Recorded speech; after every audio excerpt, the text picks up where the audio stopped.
Okay. Well, wasn't that lovely? Man, what is going on in the world today? I know what's going on in here right now. It's freezing. It's freezing. Why is it freezing? Oh my God. Because I forgot to turn on the heater last night. Yes. I think it's just as cold in here as it is out there. Shit. Yeah. Yes. Well, guess who we have in the house today? Do you want to hit play on that, and then I'll just turn down the fader real quick? Play on it. I'll turn down the fader. Oh, you had your fader down? Yeah. Oh, okay.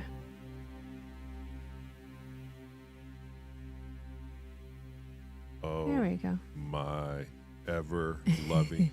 I cannot describe to you how cold it is in here. Good God, baby, it is cold in here. Oh, it's like it's hard to think. It's so cold in here. Mm-hmm. James Dyson's in the house. Yeah, it's freezing. Oh, I see Davies in the house. Yeah. Steve's in the house. Yep. Thomas. Thomas is in the house. Andy. Thomas Young. Andy Fireblades. Musa is in the house. Uncle Jerry's World. Uncle Jerry World is in the house. Scotty Sounds. Scotty Sounds is in the house. Oi, Scotty. I'm telling y'all, it's like at least 15 degrees in here. It's an ice box. It's not that cold. Jesus. You overreact, man. Davy's little jam. Her jam this morning was I was on her channel for like, I loved it. I don't know, maybe 3 hours until It she got off. It needs to be submitted for popcorn night. Yeah. Oh, my fucking fingers. Hi, Viral Beats. Viral Beats is in the house. Okay, today we are interviewing Chrome. We're gonna wait a little bit longer and let people get in here. My brother may not be joining us. His son gave him The cooties. the sickness. The cooties. Yeah, I don't think he's going to join us at all. Yeah. His son was throwing up. He said One of his sons was throwing up last night and Yeah. had 103 temp, and he had to take them back home today. So he was in a truck ride with a sick kid, and it was only inevitable that he was gonna get it. Mm-hmm. Oh my God, I just can't describe how cold it is. The cooties. It's gonna warm up. Is it warming up? Is that air coming in warmer now? A little bit. Yeah. I turned it up. James Dyson was on the Waldorf, the Iridium. Don't they have a Waldorf salad? Do they? I don't know. We'll ask Uncle Carl. It sounds very interesting. Mm-hmm. Oh my God. Okay, we'll wait a little bit longer, see if anyone else is going to show. Uncle Chrome said you got to be 24 hours throw up free before you can get back into S.O.R studio. That's exactly right. Oh my God. Or you're coming in with the hazmat suit. We need to be healthy. You over there trying to tuck every ounce of your skin into your into your sweater and your sweatpants. Mm-hmm. Yeah. I can't stop rubbing my legs.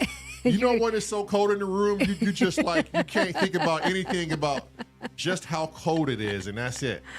Yeah, it's unfortunate because the cameras that we use are very, very, very delicate. They're so finicky. Had we known that, we probably wouldn't have purchased these. Yeah, things. wouldn't have purchased them. They need to be on their sole like power source, like a wall power source. It could be like, it could have an extension cord, but it has to be like on a very strong, it can't be like a cheap extension cord. Yeah. And if it gets a little bit too warm in here, they start shutting down. Mm-hmm. They are so sensitive. When we were doing our 24-hour live stream, we were super worried about that. I think I turned off cameras just to keep them cool. Yeah. Yeah. Good God. Let's see. Andy said Waldorf was always on the balcony with Sattler on the Muppet. Oh yeah, I remember that. The Muppet Show. Yeah. Yeah. Yeah. Damn, Andy's a character. Uncle Scrum said, you know, it really warms you warms up the Constitution, a big spoonful of Marmite. Oh my God! And No, I thank happen you. to have it right here. No, Thanks, thank Uncle Chrome. you. Jesus. All right, how about Christ. we invite Uncle Chrome in, huh? Yeah, let's get Uncle Chrome in. And then you can do your little chingadera that you like to do. The chinga. Yeah, so I need to start downloading these interviews on the long form I side. know, so people can catch up on them. And Heidi, how you doing? Doommonger. Doommonger was like, "Would you like another popcorn submission?" I'm like, "Duh." Do you even have to ask? Right. Yeah, you're now involved. You're every Friday. I expect something from Doom. Yeah, exactly. Every Friday. Last Friday's popcorn night. Everybody who submitted last Friday's popcorn night, you are now expected to submit Yes. all the time. You too, Dyson. Don't think you're too good for this. And Uncle Chrome. Chrome. Everybody. You got a lot. Chrome has a lot of shit. He can just do a lot. Mm-hmm. Speaking of Chrome. Yeah. Hello, hello, hello. Hi. Hello. I never know which way to face the stupid camera here. It looks good. And he's got the wearing the inky. finest in inky wear, but freezing Yeah. my ass off too here. Oh, How am I doing? Is it too hot for you guys? No, it's No, good. no, it's good. It's good. Yeah, it's really Yeah, you good. could probably I'm turn with my that. interface, so I have manual control of most things here now. Better. Yeah, it's sounding a little staticky. I don't know why. Like Staticky. yeah, it's weird. Oh, Bring the static mic- or? How's that? Is that a little better, maybe? Oh, it is sounding Like almost a bit weird. robotish. Yeah, Yeah. it is sounding weird. Robotish. Like it wants to Yeah. duck a little too. Oh, are we doing the echo cancellation business again? Do I need to turn that off or something? Let's try it. I could do it for you. Hang on. Okay. Let's see if that works. Oh my God, it's still so cold in It's here. starting to warm up a little bit. How about you just do push-ups Huh? and stop bitching? I should go over there and just knock out some push-ups. No, Mar might have had me running out of the Just studio. a pinky dip, like the old days, a little snowstorm in July, a little pinky dip. of Marmite. And Marmite. that'll take your mind off of how cold you are. Oh my God. Yeah, Why right. did I just eat that piece of shit off the road? I don't know. But I can't get the taste out of my Yeah, my mouth would be like, forget the code. We're tasting shit. He That's said, right. "Why did I eat that piece of shit off the road?" I'm going to take all my clothes off and run naked in the snow now. That's the only solution. Oh shit. So they do have a Waldorf. I can't say that word. Waldorf. Yes, salad. Waldorf. Yes, Yes. thank you. Steve posted it in the private Wrenches channel that we yeah. have. Yeah, Isn't it from the Waldorf Astoria restaurant? I or believe so. Hotel? Yeah. And it's the big thing is it's like apples, walnuts, and raisins. And Yes. or a Miracle Whip or something like that. What's the dressing? Like Miracle Whip. No. It's Really? remember this was made in like the 1900s or something, so it was, Wow. not talking- haute cuisine, or at least Right. it was But of the day. It Right. tastes so good. Well, It one must- day they were out of lard and Marmite, so they said, what's this Miracle Whip stuff? Charlie's been in the back for a month having fun. Let's try this. Oh my God, Miracle Whip or mayonnaise? There's no mayonnaise. A&P there. It's just mayonnaise. And when there's mayonnaise, there's only Hellman's mayonnaise. Although this stuff from New Jersey, I'll let the Jersey people have their mayonnaise. What Duke's Oh, Duke's No, mayonnaise is what the Jersey Yeah. people have. So Yeah. they can have their Dukes. That's fine. But Yeah, I'm a Hellman's. I prefer Miracle Whip over mayonnaise. Oh, I can't Really? stand Yeah. Miracle Whip. I can't stand mayonnaise. That's why we don't have it in the house, and we have a different brand. Oh, there is one mayonnaise you buy Yes, that I it's like. it's the one that Uncle Chrome mentioned. It's from Costco. Hellman's. Oh, Hellman's. Hellman's, yeah. The Hellman's. avocado Yeah. one, right? Mhm. Yes. Yeah. Yeah. Yeah. It's that's like good. Heinz 57 ketchup and all the others. Mm. Sorry. Exactly. Sorry. Yeah. Mm. Oh my God! So the recipe for the Waldorf salad dressing: Yeah. mayonnaise, Yes. white sugar, lemon juice, and salt. Oh. That's not too bad, is it? It's And if you add not. some of Uncle Charlie's spunk, you have Miracle Whip. There you go. Miracle Whip and Wonder Bread and bologna was the ghetto sandwich for us growing up. Oh yeah, Poor. fried bologna, but you Yeah. had to fry that Yeah. bologna. My mom would she was known for that. She would fry the bologna, slightly toast the Wonder Bread, Yeah, throw some Miracle Whip on it, and be like, "There's your lunch. Go be happy." it was so good That though. worked. Yeah, she made the worst taste elegant. That Yeah. the Kool-Aid, right? To And wash it down. Kool-Aid, yep, and Yes. Kool-Aid to wash it down. Yeah, so And then you you know took what's your up. ass outside and you went and played till the street lights came on. And if you weren't home when the street lights came on, she would have you go out there, pick a switch or a stick fresh off the tree that's not dried, and then she have us pick it, and she'd swat the shit out of us until we screamed for our grandmother to come save our lives. Because you were bad. You were naughty kids. Yeah, You that was drove her This insane. is the last time we That's ever not showed up when the street lights came on. She should be. My mom was just happy if I didn't show up bloody. Oh, well, Oh, there you jeez, go. yeah. And there were days when I did, so that's why she was happy when I didn't. Yeah, and we grew up in a single parent home too, where our mom had to try and teach us to be men, but her brother stepped in, our uncle, and he kind of took care of most of that growing up. So That's it, the extended family. yeah, Yeah. kudos to mom. That's the way it Kudos. should be in some sense, you know. We're Yeah. kind of like that here, but Yeah. Yeah. Okay, so let's get started. Oh, okay. but first, All right. hold on. But first, welcome back to the podcast. There you go. And today we have Uncle Chrome, aka Paul, AKA. aka 500 IQ, There you go. big brain psychopath, VCV, Master. explorer, master, Yes. grandmaster, What else? a musical genius. Yeah. I could just keep going on forever and Forever, ever. forever, forever. Do you guys know the Far Side cartoon where there's the guy outside the school door and he's like pushing on it, and it's Midvale Academy for the Gifted, and it says pull, and that's me. I'm pushing on the door that says pull. So, thank you all for having me. And you know what? You're so smart, Chrome. If I was to see that, I'd be like, no, it's for a reason. He's yeah, doing this yeah, for yeah. a He reason. knows something we I don't just know. don't understand it yet, but I Yeah. know there's a smart reason as to why he's pushing it. The sign says pull, We're doing something wrong, not the sign. right? Yeah. That's it. All right. I'm an eternal sophomore, smart, stupid. Oh, okay. There Yeah, you go. There you go. There And you it's sort go. of like you get smarter in some things, and it balances out by being stupider in others. so that yin yang of smart, stupid, as other things in life, you know, things Right. in balance. So There you go. Perfect. All right, Chrome. Look. bring it on. I'm Bring ready. it. Okay. He's Okay. ready. Let's go while we still got time for this. If this is a polygraph, I'm only going to give you yes or no answers. By the way. Oh, Okay. yeah. It's not Okay. a polygraph. Don't Okay. worry. All right, Paul. And what happens on S.O.R. stays on Stays S.O.R. on S.O.R. And the rest of YouTube. Yeah. You know the rundown, sir. I Tell, do. tell us a little bit about yourself. Start from the childhood. What was being played musically in the household? How old are you? What have you seen?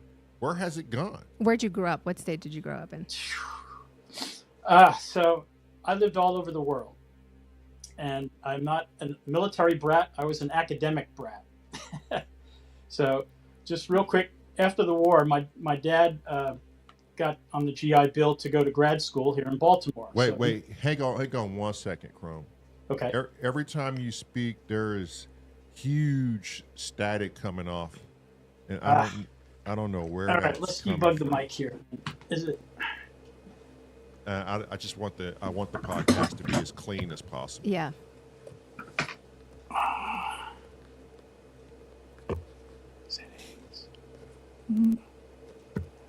Oh, Biscuit says he doesn't hear it. Does anybody else hear it, or is it just us? Is it just if it's just us, it's fine. I could. do Yeah. it. Steve, do you hear it? Scotty, do you hear it? It's only when Uncle Chrome. Speaks. Then there's Speaks. static going at the same time. Yeah, Steve hears it. Okay. Dyson says sounds fine. Tiny clicks. Yeah. Yeah, That's what okay. it sounded like. It's Tiny tiny clicks. clicks. I turned on echo cancellation in Streamyard settings, and boosting my mic level here. That So sounds my better. mic's pretty hot here. But Okay, I'm so worried that it's picking up stuff in the room as well. But let's see. Hang on. Let me. It actually sounds better, to It be does. honest. It does sound better. am I still quiet on chat? It's not static. It's the U.S. hits peaks. I got Yeah, more. it's Whoa! clicking. Now I'm in the red on headroom, so don't want to do that. So lower it on your end, where it's at a happy How's that? level. Okay. 1, 2, 3, 4, 5. Actually, let me pull back because I'm more comfortable if I just recline here. Okay. Yeah. There you go. You got to. This is the position, right? This is the command station. This is where it all happens on cribs. This is where the magic happens. Except I'm rotated about 45 degrees, so I'm in front of a 65-inch screen Oh, with shit. these 2 tower speakers and actually an Yeah. array of 7 speakers and monster amps and all like that. Oh, And shit. and I'm here with a wireless keyboard and mouse making my videos. Yeah. And you're coming in loud and clear right now, too. All good. All good. Yeah, Okay. you Rock and sound- roll. All right, well, let me bring this back. Yeah, I'm going to bring my keyboard. It's hard for me to sort of talk and chat and type and everything. Uh-huh. So Oh, sorry, yeah. chatters, but if you guys see anything in chat you Oh want to yeah, ask, we'll you're pay there. attention to chat. Steve is really good about that, and he lets me know questions. So when questions come in, we'll ask them for you, so you don't have to worry about paying attention to chat. Okay.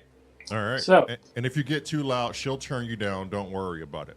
Yeah, if there's any other issues, just shout and we'll figure the next set of button pushes. Yes. Yeah. Absolutely. So, All yeah. right. Take it away. Take us through Okay, it. so you gotta understand, my parents were both academics. They Okay. met in college in Spanish club, where my mom, the first thing she did was hit my dad up for money for dues for Spanish club, and he liked to tell that story all the rest Necesito of his life. And then he went into World War II when he got his bachelor's and became like a mail censor and linguist and stuff like that. Oh wow. And she got her master's and was teaching in New York City. They're both from the New York City. What did she get and- her master's in? That's a good question, because she taught English, Latin, and Spanish over the decades. Oh wow. Okay. So some combination Language, of those. yeah, yeah, languages or teaching or whatever.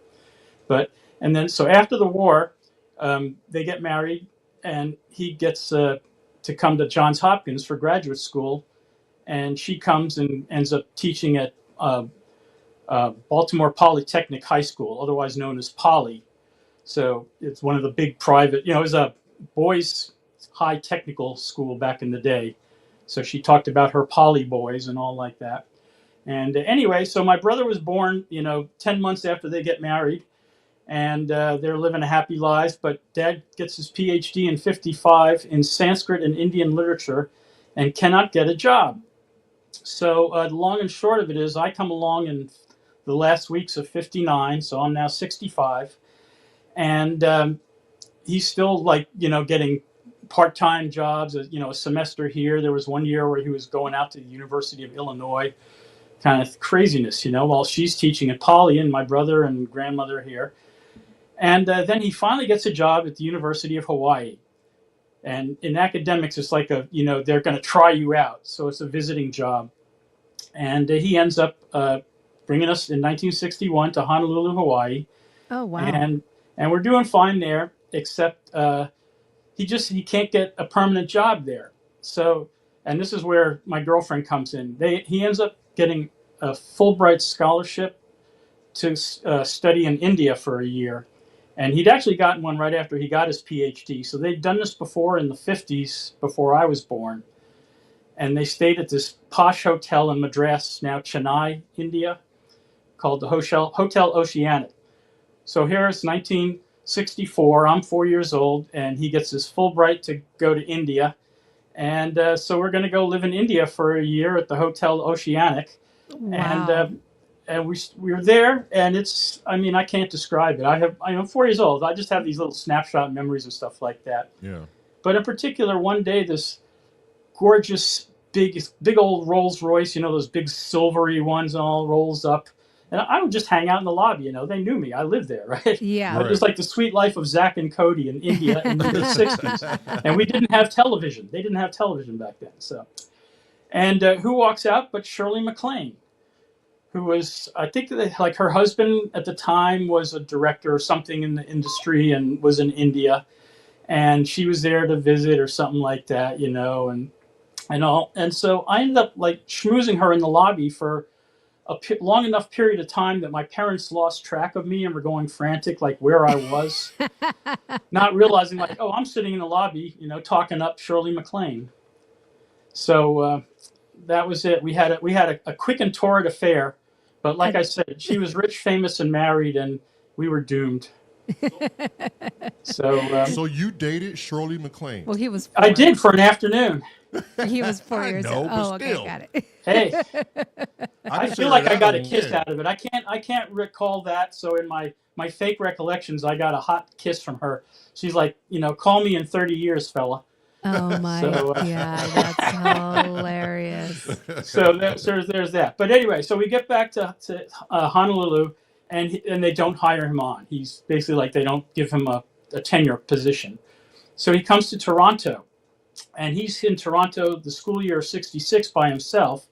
And then in 1967, they decide to have me move up with him while mom is still in Honolulu, because she's teaching now part-time at the university, and my brother's in college there and stuff like that. So we can't just like up and move to Toronto, and they're not even sure if that's going to be a permanent thing, right? Right. So we get to Toronto, and it's me and my dad, and it's like I'm third grade, and one of the things they do is they say, hey, if you're interested in piano lessons, stay after class and, come hear this little presentation. So Dad's like, okay. And this little old lady, do you remember Dr. Ruth Westheimer? Yes. Okay, so picture Dr. Ruth Westheimer. You don't remember Dr. Ruth? I do not. Oh, Dr. Ruth? Dr. Ruth, the little sex lady, the little dad, like her, yes, like yes. sex Okay. lady. Yes. Well, Okay. imagine Dr. Ruth with sort of like with a 4-pack a day habit. So she talked more like this. Oh, jeez. Okay, anyway, Dr. Ruth, Mrs. Hollis gave us a presentation on, learning the piano and the books that, you have to buy these books, but then you're part of the Royal Conservatory of Music in Toronto, part of the university, had a program where each year you would take a test and you'd advance, grade 1, 2, 3, and on like that. So you're actually enrolling in a curriculum if you wanted to and all. But the big thing of this part of the story is that she played sort of like, all those kids, handful of kids and parents who was there. She plays Somewhere Over the Rainbow, da, da, da, da, da, da, da, right, on the piano. Mm-hmm. And I'm watching her because I'm fascinated. How does a piano work? What is this thing? How does that make sound? Like my little 7-year-old engineering brain just gets fired up. Mm-hmm. So after the presentation, everybody's talking and all, and I walk up to the piano and I play it back for them. And they're like, what the fuck? And was that the first time you ever played a piano? No, apparently not. My parents had pianos when I was like a year and a half in Baltimore, because I now have videos of me playing it. Mm-hmm. But we never had pianos in India or Honolulu. My mom had played as a young person. She always had piano around. And when they were in the Baltimore years, they'd had a piano kind of thing. But it's just like, I watched what she do, and to me, my brain clicked with the intervals. Like I saw, okay, the pattern of the keys, and like she went from that note to the same note, an octave up, and then that went to the, my brain, it just something locked, Mm-hmm. and all like that. So I started piano lessons with Mrs. Hollis, was her name, Veronica Hollis, and just to make this story a little poignant, she had a tattoo number on her arm. Okay. She was a Holocaust survivor, Hungarian. Wow. She was probably in her late 60s or something like that.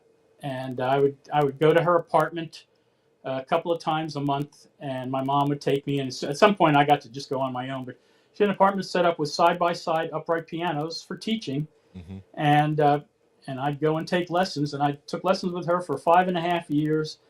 And I took those god-awful exams with the Royal Conservatory, and I got my diplomas because I was basically the C+ student, and if you got a C+, you got a diploma, but if you got a C, you did not get a diploma.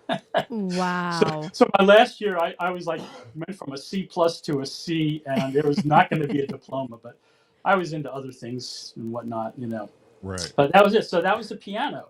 Mm-hmm. And I did that, and it was it was painful because I didn't want to practice, you know. Hell Yeah. no. I was a would-be jock, although I was the fat kid, so I was slow and all. But I love playing like a goalie, or you know, I'll play football and bounce around or whatever. You know, it was, Right. softball. But it was all sandlot sports. Right. Yeah. I wasn't Right. in leagues. We didn't need umpires to tell us how to play, and we didn't need, God knows, we did not want parents around, for heaven's sake. We just met up in the park with the appropriate gear and played and picked teams, and you know, in the schoolyard, and that's how we played sports. So, but I muddled my way through piano lessons. But the thing is, I didn't realize, and she should have taken a clue from that first encounter, is that I learned from my ear, not from my eyes. So Right. you put sheet music in front of me and you play it, and I'm trying to read the music and convert that to my hand. It's like that, those two do not connect well. There's a lot of disconnect there. Mm-hmm. But if I hear it and I can correlate that to, you know, what's happening on the keyboard, I can regurgitate it in a heartbeat. And not only that, you get the emotion of it, the, you know, the Yeah. dynamics and all. So I muddled through piano lessons. In sixth grade, I noticed I moved to a new school because I started off we were kind of in the inner city of Toronto, and we started moving out to the suburbs. And I moved to a new school that's in a neighborhood called Deer Park, and that turned out to be an incredible area. I noticed a bunch of my classmates leaving class in the middle of the day with a box or something, and they go off, and then they come back, and what's going on? Oh, they're going to band practice. I want to do that. Yeah. How do I do that? You just tell us you want to do it. What do you want to play? Can I play trumpet? Sure. Okay. So I started trumpet in sixth grade to get out of class. Oh, wow. And I liked it, you know. And so when you ask what kind of music I grew up with, Mm-hmm. the stuff in my household, my parents were both, mom was born in 1917 and dad in 1920. They are children of the Depression, so they grew up with big bands and classical. Right. Right? Classical and big bands was on the radio all day, all night, everywhere, you know. And so that's what I grew up with. And my piano, you know, training and reinforced that and all like that. Did anybody in your family, like on your mom's side or your dad's side, play an instrument or was musical at all? My mom played piano, and I feel like she and I probably were about the same level of ability and and interest and attention, whatever. So she had a repertoire of songs that she could muddle her way through, you know, and she'd learned as a youth, and as I did at some point. And my brother he got into folk music. So my brother's 13 years older than me, so we kind of bookend the boomer age, you know. But Mm-hmm. so he grew up with like the Kingston Trio and that whole 60s folk scene. Yeah. And so he tried a banjo and a couple of other instruments, but he was not musical. If he had piano lessons, he immediately dropped them, and he had no interest. And they never forced him in it, and all like that. So Yeah. so no, I was the anomaly in music and in mathematics. This is the other thing. See, I So- knew you were a genius, Paul. I really So my did. brother would always say that I was adopted, and at some point I was like, well, I kind of agree. I think I was. Maybe. I don't know, Or because I don't switched line at up with any of birth. you fools. Right. Yeah. That's too funny. So you have a brother. So I do. Just how- one older brother. Okay. And how old is he? If you 13 years older So he's than 13. So he just turned 78, Okay. and he lives about half an hour away. Oh, nice. And yep. So he was a career Army guy. Oh. Okay. And so he was all over, and basically I was an only child after I was like 7 years. You know, when I moved to Toronto, I became an only child. Right. Except Mhm. periodically he'd, you know, pop in. But that was interesting too. What's the first job you can remember ever taking as a teenager? As a teenager, Yeah. so that'd be my second job. My Oh, first well, job was a paper delivery boy in Toronto at 9 years old. Oh, nice. Shit, And okay. because I got so many new subscriptions, I got to spend a day on the farm with the other Mhm. paper boys and girls. And one of the things we got to do was ride a horse, which was the one and only time I've ever ridden a horse. Mhm. because as Did soon you as we like got it? out of the gate, that thing bolted for daylight. Uh-oh. Little old fat 9-year-old me hanging on for dear life, and the guys come chasing after me. And Yeah. Uh-oh. so by the time they got a hold of that horse and slow and got it, and they're looking at me like, "Do you want to keep on going?" I'm like, "No, I'm fine, thank you. That was a lifetime worth of riding for me." I got down and walked Yeah. out. Oh, That was it. But man. I love horses, and I'm happy to be around them. But horses don't need my ass on them.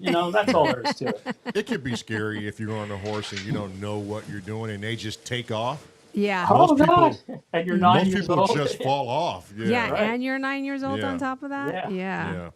I mean, if Yeah. we'd had a bigger field, maybe I'd have caught on and then just kind of like, "Yeah, let's go, yeehaw, Texas, here we come." Yeah. Right. But So anyway. as a Yeah. teenager, your Teenager, job. my first job, I didn't have a job in high school or anything. My dad really didn't want me to work, to concentrate on school and all. Right. So this is one of the things in life. If I'm sure you've experienced things where you make a decision, a snap decision that completely alters the trajectory of your life. Oh, yeah. Yes. So this was the decision. I was, lived at home. I was now in college in Tampa at the University of South Florida, studying mathematics, and we go to get a pizza at a restaurant. Like not Pizza Hut, but Pizza Inn was another chain. Mm-hmm. And in the next shopping center is a Domino's Pizza. So while we're waiting for our pizza, I decide, fuck it, I'm going to get a job. I run into Domino's and grab an application and ended up getting hired by Domino's. And by getting hired by Domino's, I met a guy named Steve Gilbert who played guitar and plays guitar still. And basically getting friendly with Steve got me into music. Oh, wow. Because this was 1979, so I'm in my junior into senior year of college, and Steve plays guitar.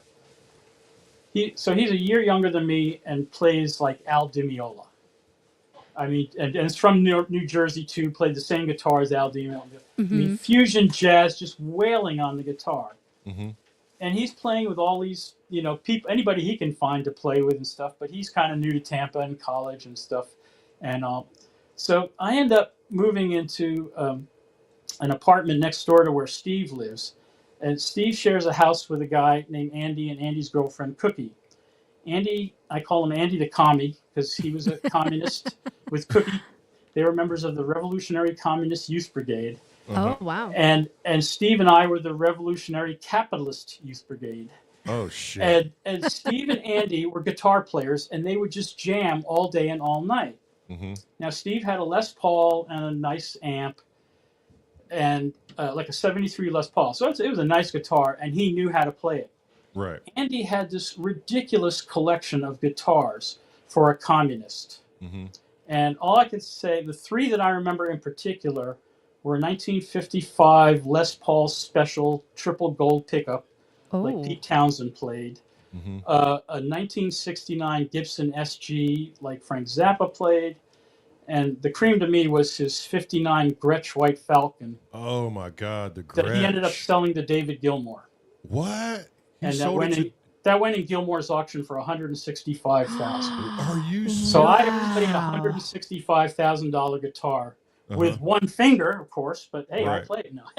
Yeah. Wow. Yeah. So Andy And how much Tommy, did he sell it for? Oh, he probably sold it for a couple of grand. He sold it in like 1980. Oh, okay. To a dealer who sold it. It was through a broker kind of thing. But anyway, that's the story. But I knew he sold it to David Gilmour back then. But anyway, so Andy and Steve would be jamming, and I'd be there, in the living room watching him play and all. And I had a little reel-to-reel deck, and started recording. And then I had a friend whose brother was a drummer in a band, and they were looking for a guitar player. And I said, hey, Steve, I know a situation. And I got Steve in his first band called Bootleg.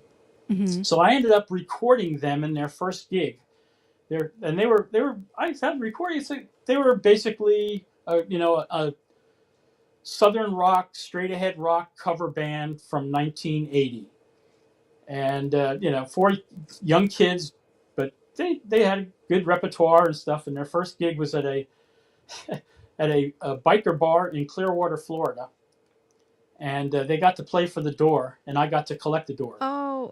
And so the door became optional because I wasn't going to fight with bikers about $1, door fee Yeah. for. Right. And one guy said, like, "How do I know you'll like them? How do I know I'll like them?" And I'm like, "You're right. If you decide you like them, you pay me on the way out." And he did. Oh, nice. sweet. Yeah. So they left them. Oh my God, this is exactly the kind of music that 1980, Harley maggots love. So Right. absolutely, so that was it. But I was the recording guy.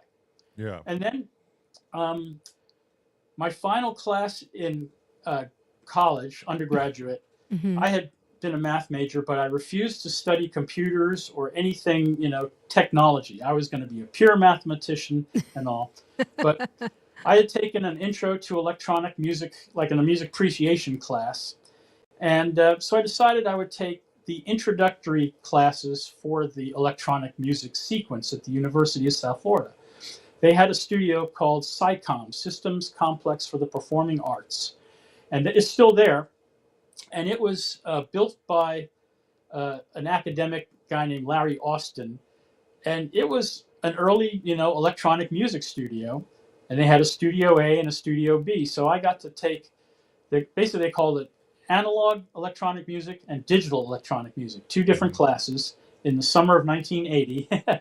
And analog music meant that I got to learn how to use their 8-track analog tape recording studio. Mm-hmm. And they had an 8-track, a 4-track, a 2-track, and a mastering 2-track, and mixing boards and all.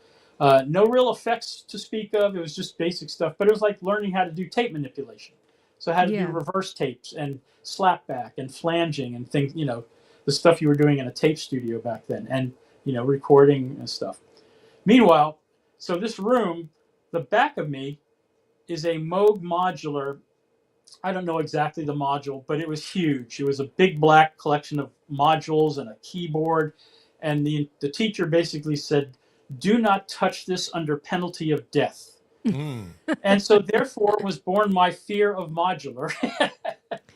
Oh, geez. That lasted for 40 years. No, anyway. Yeah. I had no interest in that because I wasn't a performer, even though I had piano behind me and trumpet. And then in high school, because of a glitch, I ended up moving to cello and taking that up and all. So a different keyboard, that was very cool and everything. And that I got a whole bunch of cello related stories there too. So, but so basically I just wanted to be the recording guy.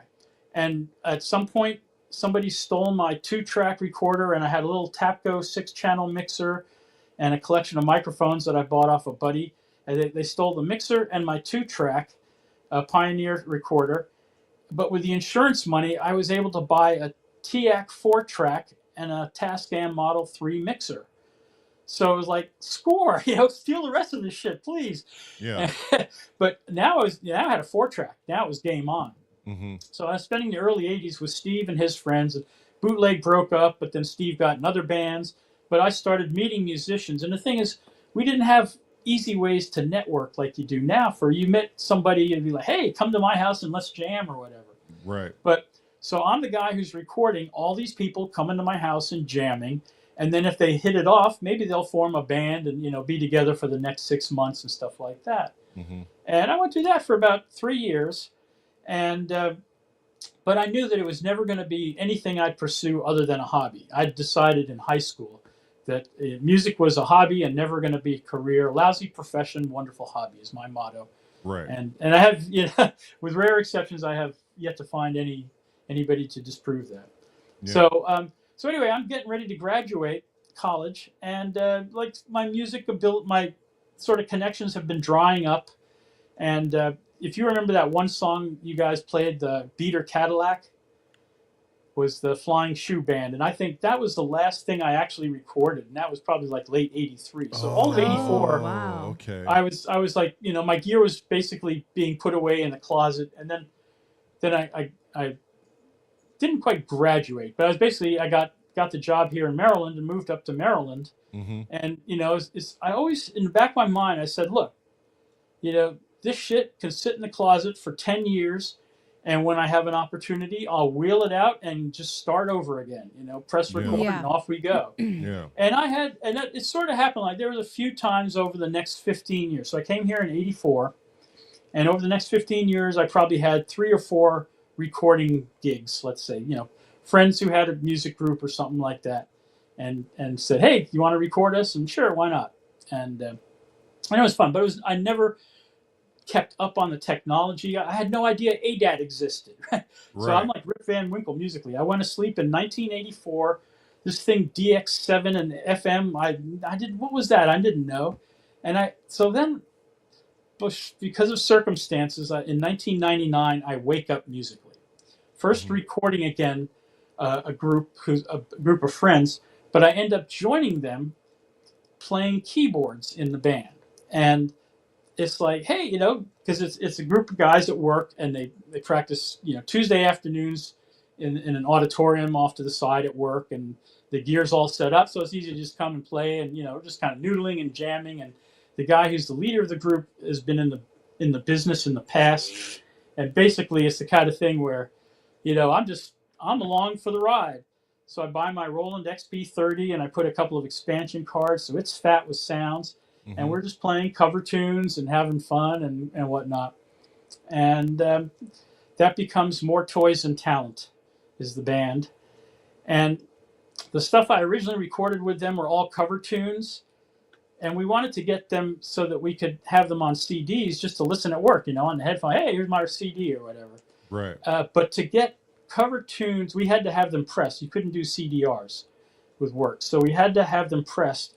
And to get cover tunes pressed was going to double or triple the cost, because you have to now get them licensed. So you have to go to the Harry Fox agency and get a license, and you pay, your mechanicals per song and per number of just copies, etc. And it's oh wait, we're getting lawyers involved. Fuck this. We'll just write our own music. So we spent the next 2 years writing our own songs and recording our own record CD, and that was keeping our day jobs. Nice. So that one track, Mr. Was that? Yeah, Mr. was one you guys played. I had showed you. Yeah, that was from that. And there were 3 of us sort of recording and learning to record and all. But I had, again, so I wake up in '99 with this 4-track TAC deck and a mixer and some microphones, and it's like, wait a minute. There's this thing called digital. Yeah. Besides ADAT, there's now there's digital recorders, and there's you can actually bring stuff into the computer. So this is 99, 2000. That got me into all the computer recording, and from there it was game on. So at that time that you were doing that stuff, what type of music were you listening to? That's a great question. Thomas Jan asked that question. I have to think. My tastes were all over the place, because I discovered MP3s. So I'd go to Usenet, suck down complete albums of MP3s, and listen to everything. You name it: blues, rock, jazz, electronic. Orbital, Chemical Brothers. All these names that I'd heard. I'd never heard of Fish. Who the hell are Fish? Right. I download Fish. It's whoa, that's Fish. I like you. Yeah. Who are the Chemical Brothers? Ooh, I like you. Yeah. Whatever made your ears happy. Oh yeah, that's it. Because everything makes my ears happy. Yeah. Was there any one genre that you leaned heavy on? Yes. Exactly. Anyone. Anyone. Anyone. Okay. Anyone you got. You give me a genre. I'll say I'm not that big on country, only because country's so simple. Right. There's not. No, I don't know. Blues and major chords. Okay. Just kidding. Yeah. No, I remember I grew up with classical and jazz. And I studied this shit. I would we had in Deer Park, there was a music library, the Toronto Music Library, which would have records and scores. And I would go and just sit there with scores, and you get the record and you check out the score and read it, and the orchestral score if it was piano part or whatever. Right. And I appreciated it. It didn't connect. My brain still didn't map it to the keyboard. But yeah, one of my first records as a kid is Switched On Bach. And my copy was by Walter Carlos, not Wendy. And then, but Switched On Bach was just the first one. I got Switched On Bach 1 and 2, and then there was Switched On Country and a few, it's that Switched On stuff turned me on. Yeah. And then, but it's what you're already exposed to, on on TV. What were we exposed to in the 70s? Right. Yeah. You know, Yeah. it was limited. Yeah. Fucking Herbie Hancock on the Grammys blew my mind away. It was rocking. I'm telling you. Yeah. I've been chasing that sound ever since. Yeah. Because I know Herbie Hancock from Miles Davis and all. It's like, wait a minute. Oh, yeah. This guy's doing this? Yeah. Thomas also has a question. He's curious about the gear that's around you. Okay, so you guys want the studio tour? Send it. Sure, yeah. Are we ready? Are we ready for the tour? Send it. Especially the guitars. Especially the guitars. They're not that great, but they look nice on the wall. I picked for no. I do not have that Gretsch White Falcon, unfortunately. I wish I did, but no. Okay, so I got to do some manipulating here, and I don't quite know how to flip the camera around, so I'm just going to kind of hold mine around. And Yeah. Okay, so bear with me, but basically, okay. So what's happened here over the last 3 years? This house was a whole recording gear, shit, everything, everywhere. Because for many years, my recording was all done in the basement while the family was upstairs at night. I was working in the basement, and then when I got divorced and moved back in the house and had space, I had stuff in the other room and all. But so over the last 3 years, I've been working hard to consolidate everything into this one room, and it just happened like last month. Oh, nice. So I could now feel good. Now nothing's necessarily hooked up, but the props are in place. Okay. Yeah. You guys are with me on this, all right? Here we go. Gotcha. Yes. Okay. We're following. So, and there's a little chronology to it, but okay. Can you still hear me? Yeah. Okay, maybe I should turn the mic this way. Better. So, let's see. Is there a way to flip the camera around? If I could do that, that'd be the easiest. I don't know. Are you on an iPad? Yeah. Let's see. No clue. Think it should be right on screen if it's a touch screen. I don't know. I'm just I don't want to start clicking buttons and and then disconnect. Yeah. Oh well. We'll go with that. Anyways. Tough. I'll get up. Somebody's gonna have a smart ass answer like, Uncle Chrome, we thought you were like 500 IQ. I am, but I'm using Apple products, so there. Yeah. Okay, exactly. so here's the guitars and the uke. The uke is the kids. Oh, okay. My daughter Shoes, whose birthday is coming up on Wednesday, but we're going to be celebrating their birthday dinner tonight. Oh, nice. So that's their ukulele, and then I have a Squire fretless bass, a Squire 2 Contempora Fat Strat, an Ibanez Artcore 275, and a J Tarser J bass piece of crap. My brother used to love Tarser basses. Well, it'd be fine, if I knew how to set it up, and it needs work. That's all. It's a good budget bass. It's a kit bass. Okay. Now, can I duck? Okay, so then there's the rack of old keyboards here. Oh, wow. Look at that. And these are the vintage. I have them assed out because I realized I can't play the keys anymore, but I can program the MIDI. So let's see. At the bottom is a Roland JX8P that has been Kiwi upgraded. So if you look on Kiwi Tech page, they'll tell you just basically kind of most of the features of the 8P. You double them or increase them or whatever, add more of this or that. And above that is the Kiwi JX3P. So that they are like beefed up versions of those two analogs. Right. And then is the my Warhorse, the XP30. And above that is the Nord Electro 273 key. So the Roland 30 and the Nord Electro were my two gigging and jam keyboards, because they pretty much any sound or style I want to play, they've got it covered. And then above that is a Native Instruments first generation S49 controller. And there's like a Machina up there and some other old junk. I can't quite remember what's all up there. Parts. Okay. And then let's see. And then over back, the other side here is kind of where I store things like MIDI controllers and The Tascam US 428 is sitting over there, which actually will work with VCV still. Oh, we're looking at the guitars. Oh, the guitar. That's all. Blow it up. Where the hell is it? I never did that. So this is the storage junk pile. And then we come over here to... Oh, I should look over here. There we go. So this here, I don't know if you see it at all. I haven't figured out where the camera is on this iPad. We can see it. We can see the machine on the bottom, the black one. There it is. Okay, I'll just... So that... All right, I'm to try and show this stupid... Yeah, now we see your fan. So that... See my fan?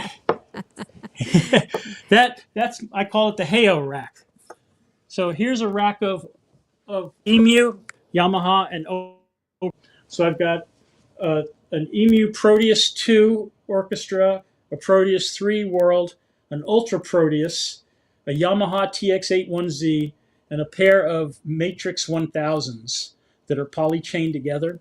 Mm-hmm. And I have a MIDI box for splitting those into 3 different groups or ganging them together or whatever, and a patch bay and a mixer for routing. So basically that just becomes one crazy multi-synth when I want it. And I can control it with VCV rack. I can control it with keyboards here. It looks like you can control space with that. Right. I was going to say, Chrome, how do you split an atom, Chrome? The problem with controlling space is they're all 1U form factor. So we're talking controlling space with forward, back, next menu item. So there's not a lot of GUI interfaces or controls and stuff like that. Yeah. But, so that's Heyo rack. And that just got re-racked recently into a sturdier rack, but that's a lot of fun to play, and that's vintage 1U synthesizers. Right. So, and then but let me finish the tour. I'm not done yet. Okay, go ahead. So I can get the camera. Maybe. Of course, you're not done. Of course not. So then this is, if you kind of see over here, is the rack of modern keyboards, quote unquote modern. So what you have on the bottom below is a Roland SH201. And then above that is an Ensoniq Fismo, the Korg Karma, and finally the Studiologic Sledge 2.0 model.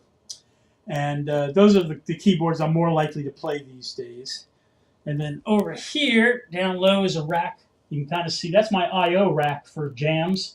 And I also have, behind it is a rack of equipment that is things like my nice mic pre's, and I have like a SPL transient designer and some old studio gear. And that was all part of supporting this guy.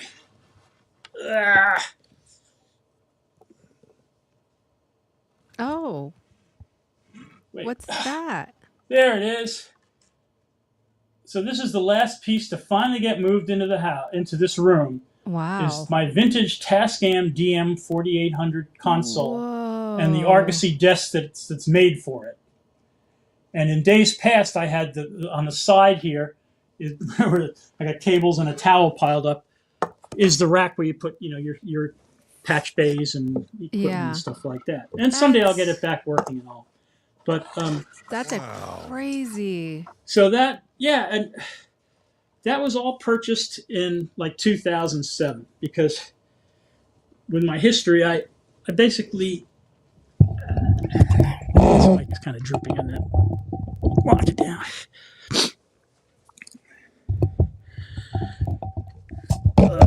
So I wake up in the digital age in 2000, and I'm in a band that's playing like rock and covers, and at the same time, I'm like discovering software like Sonic Foundry Acid and Acid Loops and stuff like that, and that's where Uncle Chrome comes from. Because I was making the music that the band would never ever be interested in playing. Right. Electronic stuff and all like that. So Chrome is the computer and stuff.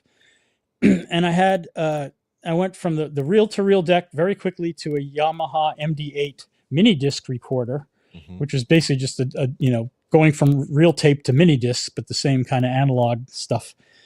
And then in a heartbeat, I moved on to an Echo Layla interface.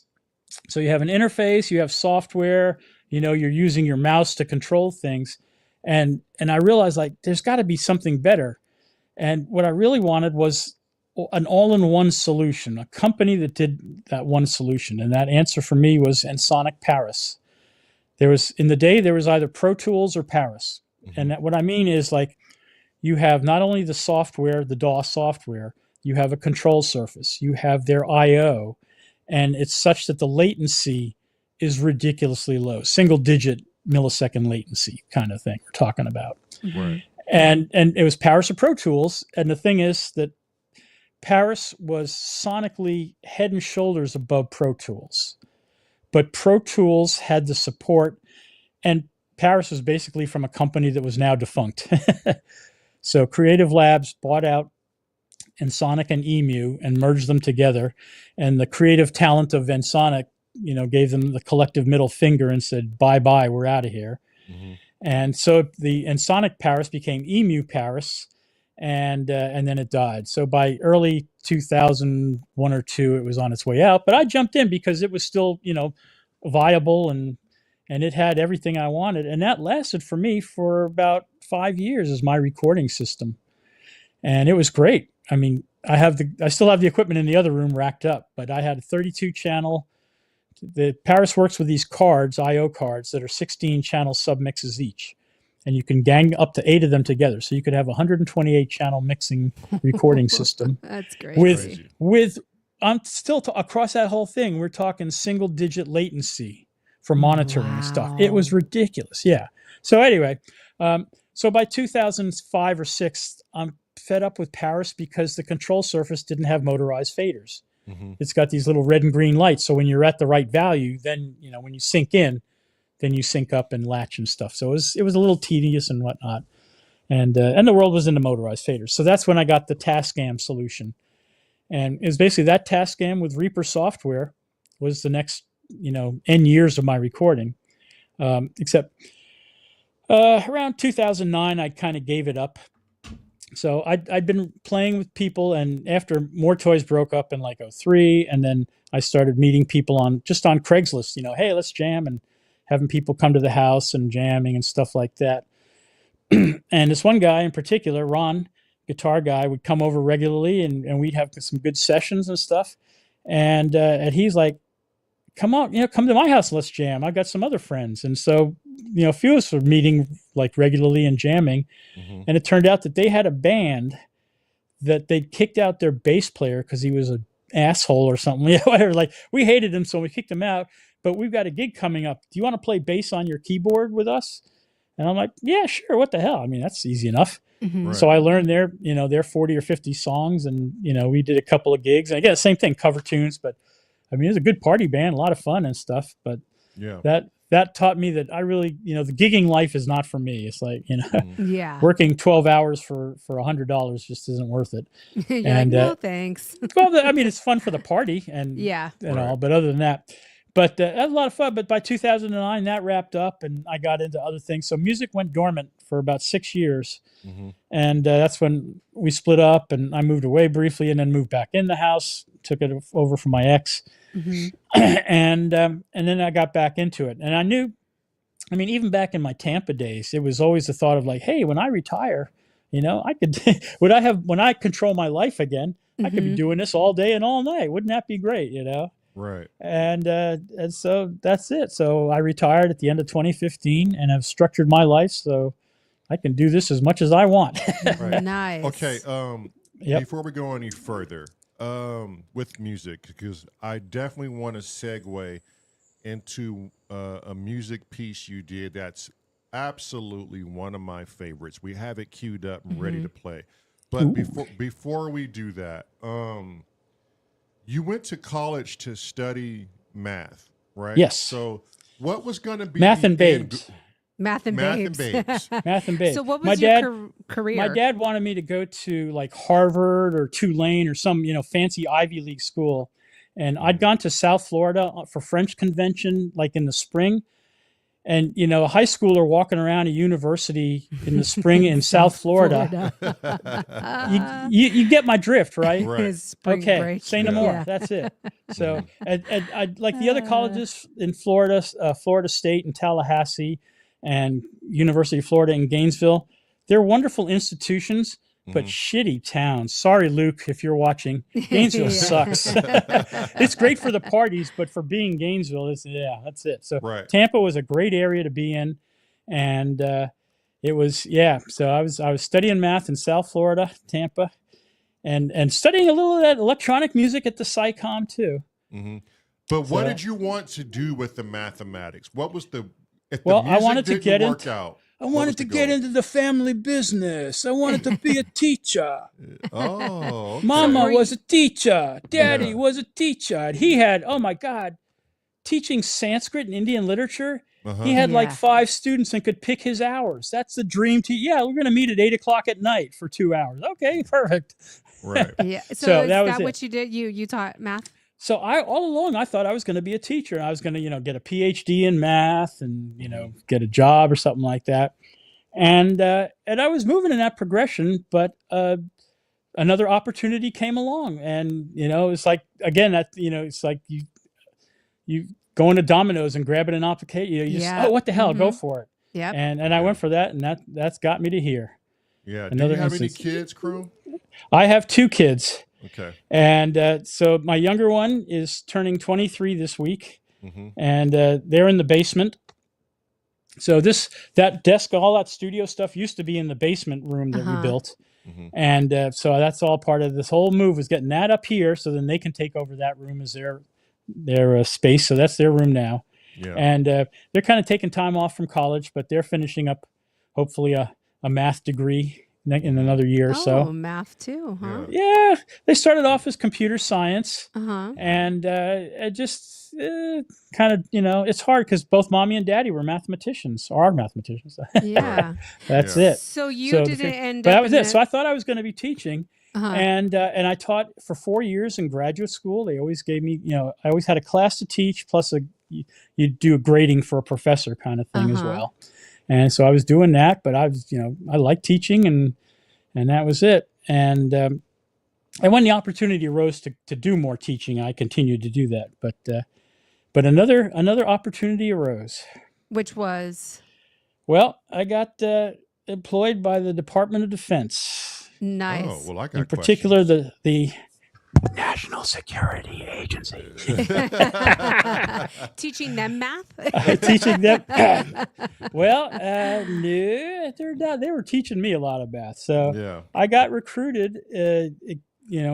My final year there. The recruiter came by, and I was the only mathematician that he was talking to, other than they were talking to back then were electrical engineers and computer scientists. Right. At all. Yeah. So he was like so thrilled to talk to me, and I was working on a master's degree. They liked that and all. So I was a good candidate to them. I had some lifestyle choices that I had to, change, and it's like, all right. And so but basically the thing is, I said, you're going to be exposed to mathematics that you will never see anywhere else. Wow. Moreover, it's basically the biggest culture of mathematicians that's around, and they were right. I mean, it's sort of an academic situation on steroids, but there's so many other opportunities. And for me, it turned out, I mean, I was an okay mathematician. I was a better mathematician than a piano student, but I was better at other things. So by the end of it, I became I call myself a technologist. Okay. Because I had to learn computers. I mean, the first thing they did, the guy who fought computers, and in grad school, I, took programming because you had to, and that kind of thing. But it was, you're programming mathematical algorithms. And it's funny, I started on simple algorithms on the biggest computers at school. And then I moved down to like a more local computer. And by the end, we were just programming on Radio Shack TRS-80 microcomputer, advanced algorithms, not high precision, but the math could be done and all. So the first thing they do is they throw me in a damn computer class and make me learn computers and stuff like that. You gotta learn if you're going to work in the public defense. Chrome? Well, you got just to be to work in technology, you got to know computers. Right. That's it. And the thing is, because your job is ultimately to solve a problem, and the computers have the solution. Yeah. So that was it. Okay. But I went through training. And, hang on, Chrome. Hang on. Okay. Hang on, because I want to go over that towards the end of the podcast. Okay. So we're going to stop you right there. All right. I have tons of questions. Yeah. So we're pretty About much that. caught up. Yes. So starting caught up. 2015, Chrome here was born. 2018, I discover VCV Rack, the greatest That's production where I wanted to environment go. I've ever Yeah. seen Yes, that's where and I experienced, wanted and to I've go. experienced So them all. 2016, you said 2016, that's when you discovered Yeah, it? 2016. I moved back Yeah. in 2015, 2016, 2017. And it's also 2017, I start jamming with these guys over that summer regularly in the basement. And that's when I start losing my hands. So, doing a chord like this, like, my hand's locking up. Yeah. And that's when I was like, oh man, this is it. And I start going to the doctors and finding out, the whole collection of conditions that are giving me G.I. Joe grip, Kung Fu grip, hi-ya. Yeah. So that's it. So I pivot and, turn the keyboards around and start learning VCV and MIDI and all that stuff. And Okay. That's haven't looked awesome. back. Yeah. I'm like Roger Lynn. I'm not looking back, man. Right. Yeah. So a lot of people didn't catch this piece. It's literally my favorite piece that you've done that I've seen so far. I'm still digging through the Uncle Chrome tapes, but we're going to play one of my favorite Chrome pieces. And those of you who have seen this before, just listen to it again. Oh, Heidi's in chat. And Heidi is in And chat. Heidi's In chat. Yeah. Okay, and when I close my eyes to this, people don't get why Lamar and I and Meryl say Chrome is a genius, because anything this man does, if you're literally paying attention like we do, you can hear and see what makes it so different, and it has this nostalgia behind it, and it always brings me back to my early childhood, and it brings me back to when my grandmother would play jazz and these old commercials that would come on TV. And really, in particular, when I heard a Chrome piece, a lot of people won't remember this TV series that was aired on HBO. It was called Dream On with Martin Tupper was the character. Okay. Yeah. And as his character went through different scenarios through his life, he'd always lose himself into what, Chrome? Black and white movies. You remember that? Yeah. And the black and white movies would speak for him or speak to him. And often he would get lost in these fantasies and he would look completely like an idiot because he would drift off in these times, So when I hear Uncle Chrome's music and we sit and we think about what Chrome is as an artist, there's a lot of synchronicities at play here that, if you haven't been watching the podcast, you won't understand. And it's a reason why Marilyn says, oh, I think Chrome writes music for us. Whether he knows it or not, Yeah. he's writing it for us. Because there's It's the synchronicity of there's it some all, synchronicity Yeah. behind it. So without ado, I'm going to play this and just give it a listen. It is a very beautiful piece. And just so you know, Squirrel is Heidi in the chat here. So Okay. Yeah. Heidi she's in the chat, right? Yep. Yeah. Heidi Aphrodite. Yep. Okay. Let's see. Let me know, chat. Let me know if you hear the audio, please. I got it. Awesome.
I love that one. That was so much fun. That is my favorite piece.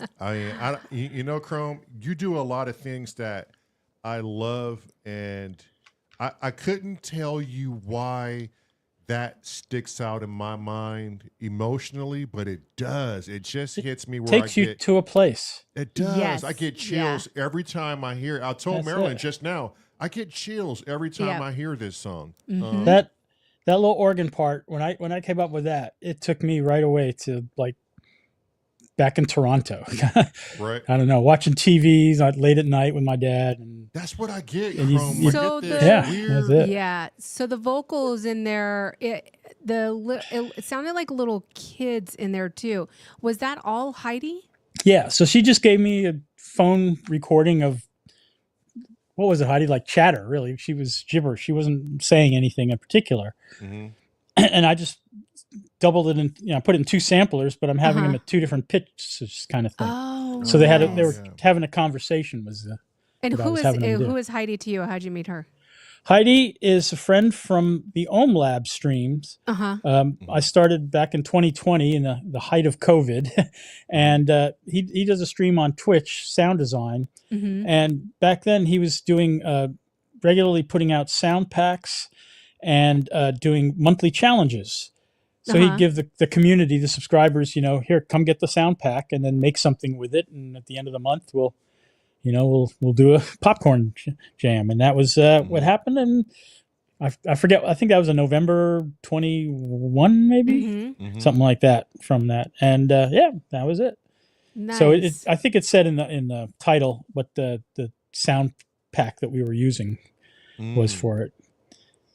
But and I still hang out with OMLab. He's still doing sound packs, and I told you he's involved with this program called Audio Design Desk, which is unfortunately Mac only, but it's a sort of I don't want to say AI because I don't think that's doing it. That makes people turn away, but it's a very clever way of especially part of the thing in doing like soundtracks is you want like a car door to slam, and you want to audition 20 car door slams and find the right one. Right. And that program makes it like trivial to find the right one and all. It's beautiful for doing sound design. For mixing and music and all, you could use it, but it's not the best tool. So, but anyway, so that OMLab channel is a place that we hang, and that Heidi was there for a while. Nice. And yeah, she said day after Halloween we were on the show, she thinks. She or he?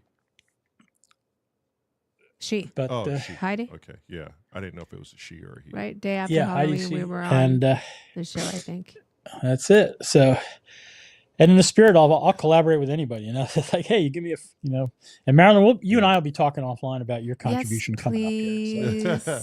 It's happening. You're there. You're the sooner the better. The stew is simmering on the stove. You're the last. You're the creme fraiche at the last. The creme make it just perfect. I just don't want to be like. I loved the one I did before with Garen and Synthetic, but it literally was like last minute. Yeah. I had less than 24 hours to listen to the music, to kind of prepare, to kind of figure out how I'm going to do it. I'm like, I was in such a crunch. Yeah. Right. And literally I had like a one take. Like it had to be one take because I had to get it back to them. So I don't want to repeat that. Yeah. I want a little bit more time. I wanted to see if she could find the popcorn night where you were teamed up with Kent Spong. So if you can look for that while I ask him this question. Okay. Yeah, did you post it on your Uncle Chrome YouTube? I think it's there. Yeah, okay. I'll look. While she's searching Chrome, I want to ask you some questions before people see this. You knew and Kent Spong knew you guys had drawn each other out of the hat. And Kent got extremely sick and was unable to help you out. So what how did you even begin to come up with the solution of still keeping Kent involved? Yeah, how did that whole process? And tying it all together. That brain of yours, how did you figure it out? Here's the story behind that. And you're going to laugh your ass off. Because you remember, I was telling you, like, you need to get up with this Kent guy because he's doing on his pub what you guys want to do. Right. So you and Kent finally got it together where you could do the jams, right? Yeah. It was a Saturday night, I remember specifically. Yes. And it was a night that Garen was over here helping me work. No, was it Garen? I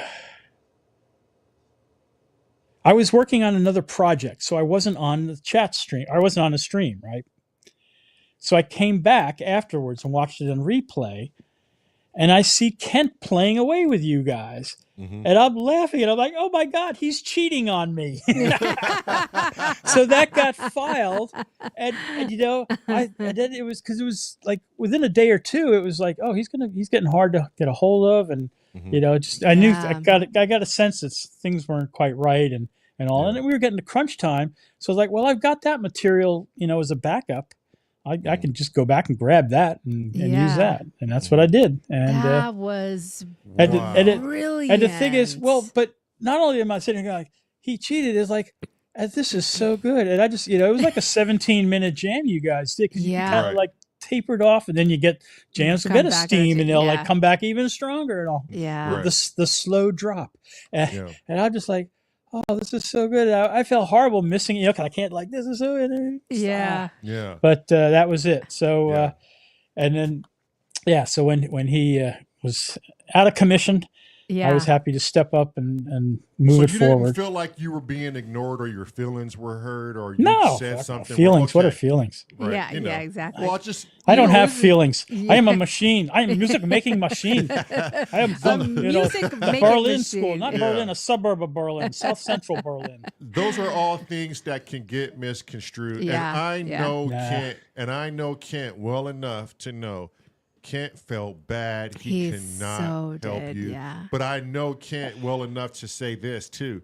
When he saw that jam you put out for Popcorn Night for the team duel Yeah. or the team challenge, whatever it was called. Yeah. It was amazing, Chrome, how you pieced it all together. Yep. And it just gives us another idea as how your mind works. Mm-hmm. So for a lot of you who didn't catch it, we're going to play it right now. Kent had no idea what Chrome had did. Can I tell you about my kidnap jams? You know about Yeah. those? The Yeah. kidnap collaborations. No. Tell me. So this is, again, we're talking the days of COVID, right? So we're all staying home. The world has now taken on my lifestyle, as I say. Right. Mhm. And ours I have- too, and because there's- we were home a lot. Yeah. And all these people start streaming, and I have like all these communities of jammers and stuff like that. Mhm. And so I'm like sitting here watching, and there'll be like a whole concert, right? These guys do like a 2-hour show of their performing all, and just a small community like this. And I'll bring up one of my little screen synths and play along. And if there's a groove happening, and usually I'm getting like a sequencer going along, and you know, if there's a groove happening, I just turn on screen capture, set the screen up right, Yeah. get the volume levels just so, and hit screen capture and let it roll. And I have over a dozen of those that I did over the years, Wow. kidnap collaborations, and produced them a little bit, but they're pretty much just happening in the moment. And Yeah. the best ones are I actually got a jam where 2 different Twitch streamers were in sync, and I have them playing each other. They have no idea that they're playing together. Oh, wow. Yeah, That's crazy. this shit's crazy, man. So, Yeah. The things you can do. well, it's the screen Wow. capture. My little screen capture tool is the most powerful thing I think I got here. Yeah. Right, Yeah. I love yeah. the the recording capture on the Mac. It Yeah. makes Yeah. my life so much easier. Did you ever like reach out to anybody and be like, all of them. hey, Yeah, look what I did? Yeah, would yeah, you yeah. like, I would like never- a copy of it I- or whatever? I would, any ones that I published on YouTube, I reached out to Uh-huh. them first and said, hey, I really loved your jam the Yeah, other yeah. night, and here's, Mhm. I jammed along, and what do you think? And with one exception, everybody loved it, and yeah, definitely. So That's awesome. Yeah. there was one guy who took offense. So Oh, really? yeah, of course, there's always got to be one. Come There on, was- yeah, Yeah. I Some guess, people, huh? man, I that's tell it. you. Some people, yeah. Yeah. You always have to have that one. Yeah. Okay, let's Hey, go. all I can say is he did me a favor. So, meh. There you go. Yeah, motherfucker. All right, man. Spawn in Chrome. Let's get it on. Are you doing the full blast or just Yeah. the short? Oh, yeah. one? We're going to do the full thing here. Yeah, yeah. All right. Potty Okay. break. Is that what you're saying? Is There that- you go. Oh, yeah. I'm go hearing ahead. this potty break. boys There and you girls. go. Yes. Potty break. Do Go what you gotta ahead do. if you need to. But if I'm you guys- cool. Hey. But if you guys missed it, here it is. Chrome took over and got the show going, even with one man down. It was Yeah, like he that's was still awesome. there. Here we go. Okay. I got the same song as yesterday, Cute. I don't have anything special. I thought they were all going to close this out, but I guess we're doing it. No, you close it out. Hey, we tried. They did. Hannah try. tried. Came close. We'll close it with you. Oh, there you go. They'll close it with Okay, us. we are in the key of. C. Wait. You can use keys. Yeah, we're in the key of G major. And your Oh, BPMs? okay. And the BPM, so I guess it wouldn't matter if 40?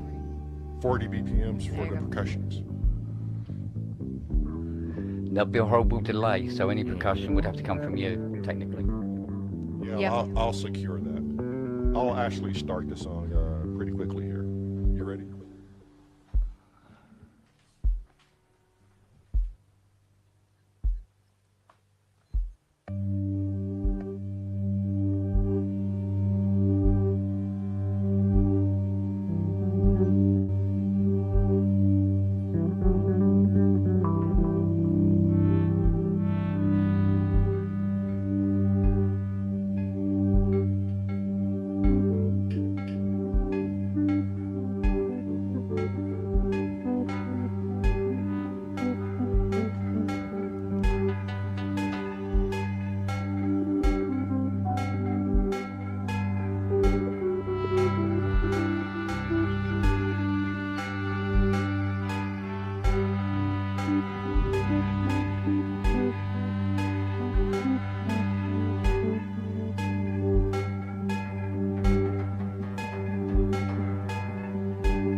Bobby. Come on. Yeah, you go.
Oh yeah, you can hear the my vocals at the very tail Yeah, end. and Yeah. for you I to be think able it to, was that one.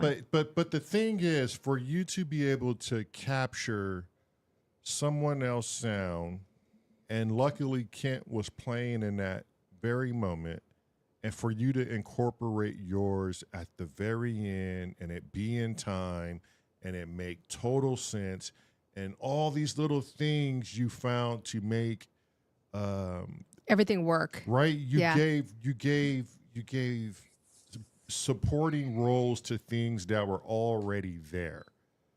How many times did you listen to that and go, okay, I got it? I mean, I think the patch that was playing along was mostly built already. I'd been working on it, and it's just like, oh, this will fit. This is the missing piece. There you go. Yeah. And all. Obviously, the cowbells for Risky. Yeah. Right. That just, that was the one missing element.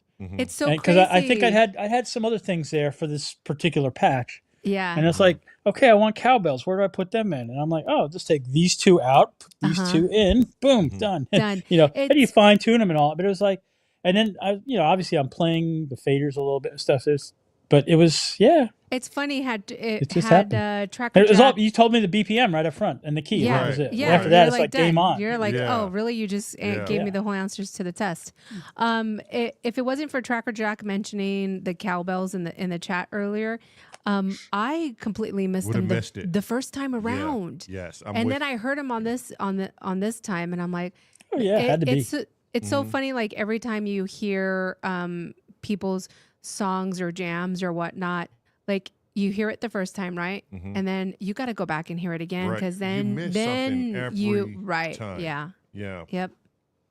Yeah. That was, I mean, I got a real one over here too, but I use that it's called MOR cowbell module, and it's just sick. It can blow your Nice. speakers too because it's basically ring modulation with filtering and some weirdness and Yeah.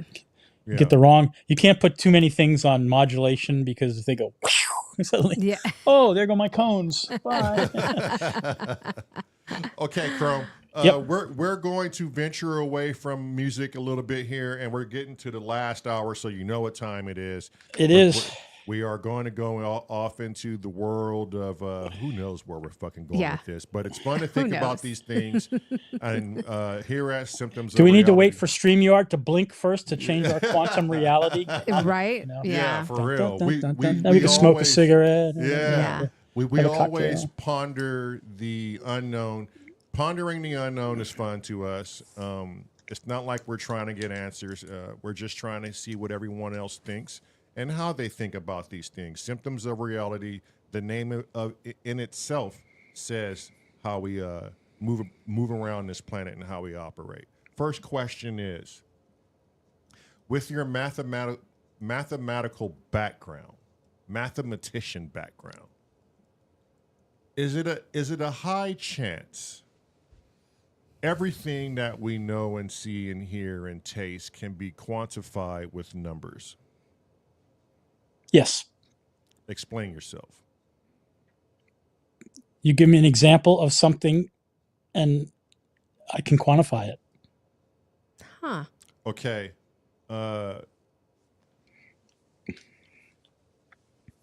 Start with You're talking about phenomena. So obviously anything physical. Now I'm putting Right. now I'm on the spot. Well, let's talk about. I mean, you're not talking about like something comes out of the sky and lands on the earth. What is it? Let's talk about Yeah. something that's non-corporeal. Okay. Right. Okay. Biscuit said taste of Marmite. Taste of Marmite is fucking. Is it quantifiable? Oh, so now here Brilliant, Biscuit. but do you know how diamonds are graded? They're graded off Yes. the energy, the vibration, correct or no? Or No, the- there's the four No, C's. yeah, Oh, yeah. oh, I, yeah, So yes. I learned this because I was shopping for diamonds 100 years ago, Mhm. and I had Clarity, a color. coworker who was a diamondologist. Mm. So the color of a diamond is graded in reference to other reference stones, just like scales of weights. You put a known 5-pound weight on your scale, and if your thing balances, it's Mhm. 5 pounds. So diamonds like a G diamond, you put it between an H and an F, and no, it's a G. Okay, that's how they do it. So when you're talking about judging things in relation to known things, Mhm. right? I mean, I feel like that's just an unsolved problem mathematically. Okay. Yeah. Okay. Okay.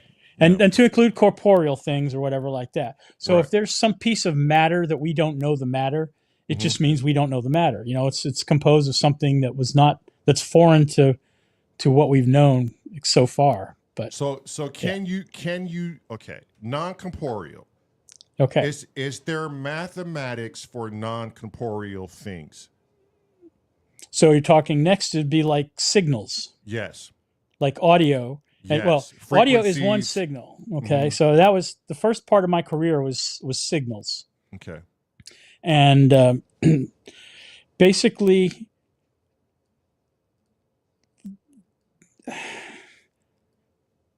I mean, obviously, audio signals, like as we know them, the 20 to 2K range, Mhm.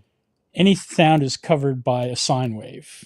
Can be described, by sine waves. That's Fourier analysis, Fourier spectral theory, etc., like that. So you can recreate any sound as a sum of sine waves, additive synthesis. But once you get outside of that, when you're in the visual spectrum now. So now when you start seeing phenomena, you're in the visual spectrum. Okay. And there's just a whole bunch of new physics going on there that, it's the three-body problem kind of thing. You got to take a lot more things into account. Mm-hmm. But that, if it's being experienced, then it can be figured out. If it bleeds, we can kill it. Right. But Right. do I have the answers? No. Do I know when the answers will be had? No. And will the answers ever be had? Who knows? But in that sense, yeah. Okay, but it doesn't stop you from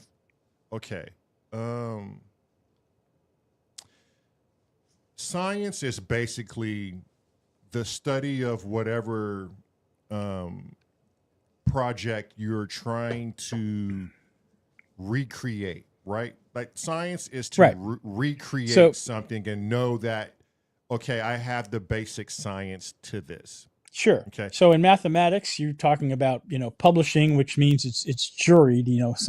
People have to review your work and agree and say like, yes, this makes sense. We follow it. So That's peer review. That's peer Right. review. Okay. But peer review in science, in others, in the physical science, everything else is exactly that. You're doing experiments and then you publish your results and then people, recreate your experiments and do they get the same results and so on like that. Okay. Yeah. So why is it, and I think Meryl needs to ask it, somebody's asking a question, but Yeah, Kent has a question. why is it, and so we have a stern definition as to science. Canada could be in the World Series. Canada. Okay. Should they be? What? Hey, Right. It's Right. all about the Benjamins when we're talking about that. I'm sure you can quantify that too, but There we go. why is it we're so far in science, we're now into AI technology, and AI, they're saying soon it'll be sentient. Okay. Well, With that knowledge being known, Whatever. Chrome, I'm okay, and I want to get to that. Whatever. Why is it that we can't reproduce consciousness?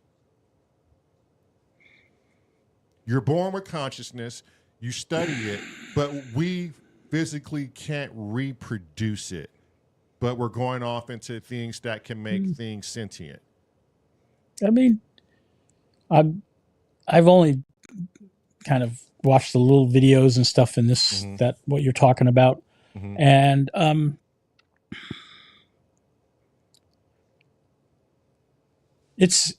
don't know that you couldn't reconstruct it, but it's, you're basically reverse engineering the most ridiculously complex computer that's ever evolved. Okay, so you're calling consciousness a computer, a construct. Of course, your consciousness when you were born, and the doctor slapped your ass or whatever, and you start, now you're, well, I mean, I guess you could be conscious before that, but when that spark of something is now recording information got kicked on, is that any different than, running a computer program? Now, that computer program is running a physical interface and highly evolved I/O system of auditory and sensatory and Marmite loving-atory and right. But Right. I mean, we're basically just a machine abstractly. We're a biochemical carbon-based life form machine. We're running programming. We can't violate our programming. We can't just click our heels and fly because we want to. We use our big fat brains to build machines to do that, and et cetera, right? But so you make it sound like, Chrome, you make it sound like we're essentially everyone's their own radio waiting to emit a signal, but we have to receive it first. That's it. So sure. Then, so then is our thoughts original 100% our thoughts? If we're walking radios, well, are we depending on some type no, of my thoughts are Monty Python's thoughts. Oh shit. I think for our That's own it. Our thoughts. purpose, How do we construct our thoughts? We refer back. Memory is referring back to things that now references that are common. So when I talk about a Monty Python reference, you understand that. Right. Whereas 200 years ago they'd have looked at me like, "What?" Yeah. And then lopped my head off. Yeah. So I agree with Uncle Jerry. I'd love to sit down and get high with Uncle Chrome. Right. Is there room for? Come on down. Okay, Chrome. Now you say you can quantify. You got a hot tub, Jerry. Don't forget. Is there room in your idea for quantum entanglement on thought? For my thoughts to get tangled with your thoughts, and we receive the wrong information for the individual for a brief second. And I know what you're thinking, and you know what I'm thinking. Is it possible? Hell yeah! And you say that so stern, though. Well, Chrome. but I don't attribute any causality to that. It's not like there's some puppet master above saying, "Okay, now both of you think this." Just by random choice, our brains are thinking the same channel of thoughts, and then we go from there. Okay, so for example, let's say you and I are jamming right now, and in your mind, do you know I talk about the fish hay hole game, HEYHOLE, hay hole. It's a jam exercise where you just start jamming, in their case, 4 or 5 guys, whatever. I remember. And then whoever kind of figures out a pattern or something like that, they start playing something. So somebody now takes the lead of the jam, and the first person who catches on to that lead, they go, "Hey," and they now take the lead of the jam. Okay, so we're having a hay hole jam, you and me, and you start thinking Miles Davis, right? And you pick some lick that from Miles Davis, whatever, just something from So What. It's a very simple song where do do do do do do, and you just keep railing on that, and I lock in because I know Miles Davis, and we're thinking the same stuff, and I'm like, "Hey, yeah, do-do-do-do," and I'll think, okay, I'll do the John Coltrane line or something, like that. In that sense, we're in synchrony, locked in, right? Locked in, but that's pure and random. It's preparation, or what is it? Never mind. Yeah, it's locked in a way. I get it. It's locked in a way where you can't see it. You can't physically see where the connection is, but there's definitely telepathic a connection. Causation going there. Yeah, that's it.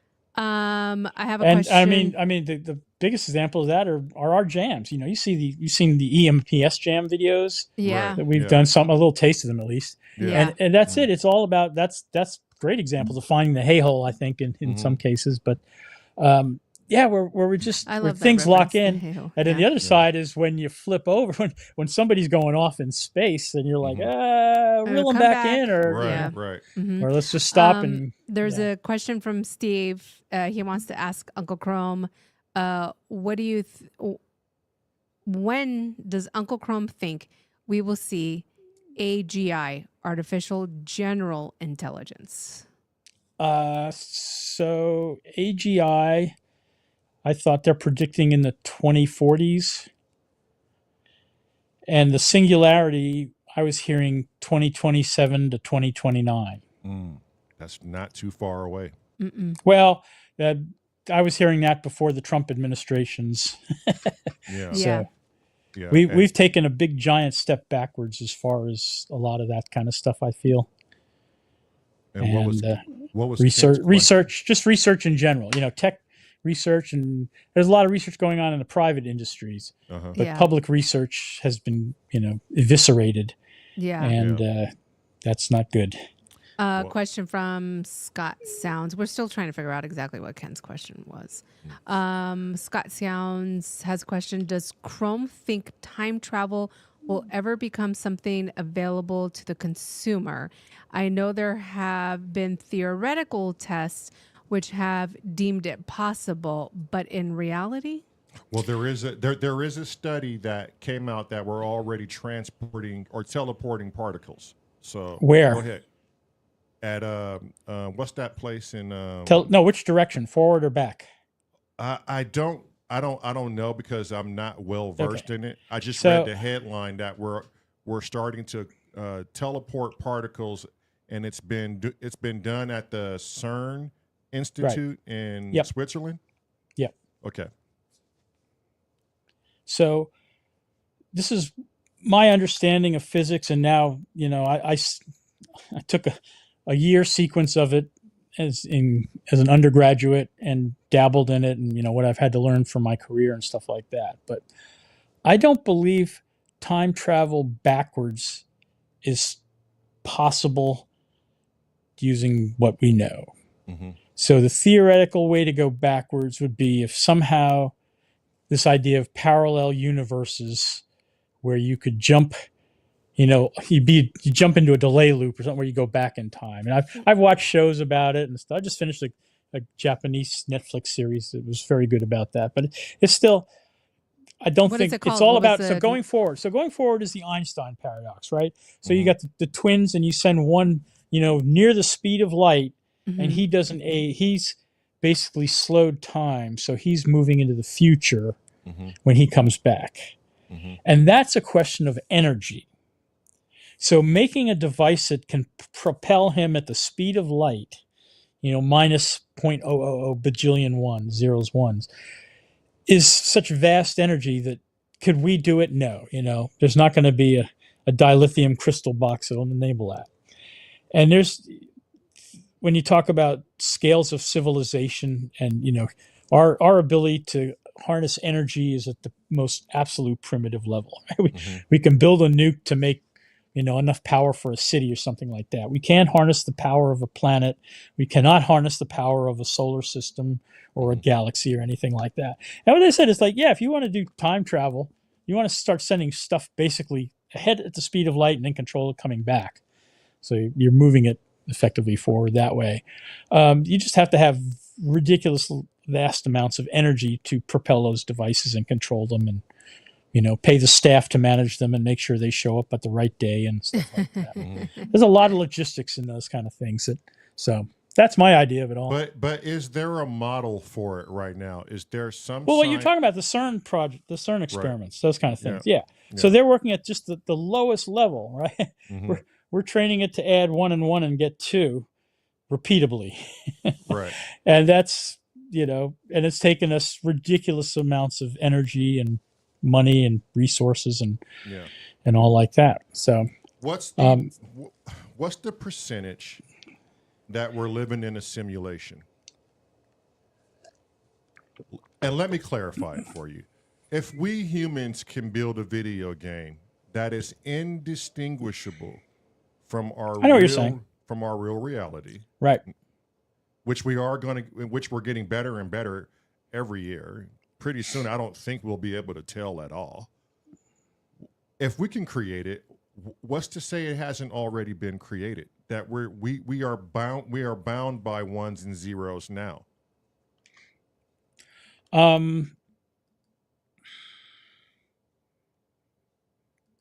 I think I prefer the analogy of the end of the original Men in Black.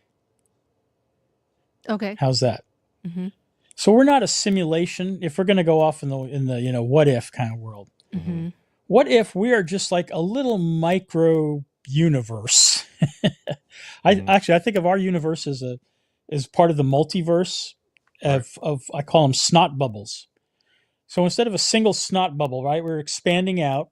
All this matter came expanding out. It's just like a whole, infinite dimension, whatever, of snot bubbles, and we're just one snot bubble there. And maybe that's the idea of the quantum, where you can move from one snot bubble to another and all like that. However, what if all those snot bubbles are the snot bubble of a little, infant, whatever it is, that we're the most minutest part of the minutest part of something so vast that it's beyond us. But if that is the case, I'm fine with that. I can live completely oblivious to that because it in no way affects me, unless a Kleenex somehow wipes out the known universe. Right. That's the way I look at it. Which I get that. And that. So, I mean, if it's something so ridiculously wild, why are we, because everything is about going from this scale to the next, to the next, to the next, or to this scale to the down, down, down, right? That's our understanding of our universe and our existence. Right. To the point of we now understand the wave particle duality of matter. That's been answered. It's a wave. It's all energy. Right. Right. So existence as we know it is, as I call it, it's a setting on the Higgs dial. Yeah, right. So the Higgs boson is Higgs what lets energy bind into matter. And that occurs because of the overlying field of our existence, which is a setting on the Higgs dial. And as I said, if you reset, if some idiot on his lunch break nudges the Higgs dial, basically we would just all go poof, right? Matter would no longer cohesively join, and that would be it. Right. And we'd be gone. But it doesn't seem to work that way because we don't see things poofing in front of us that way. But the physics supports that. Does the physics also support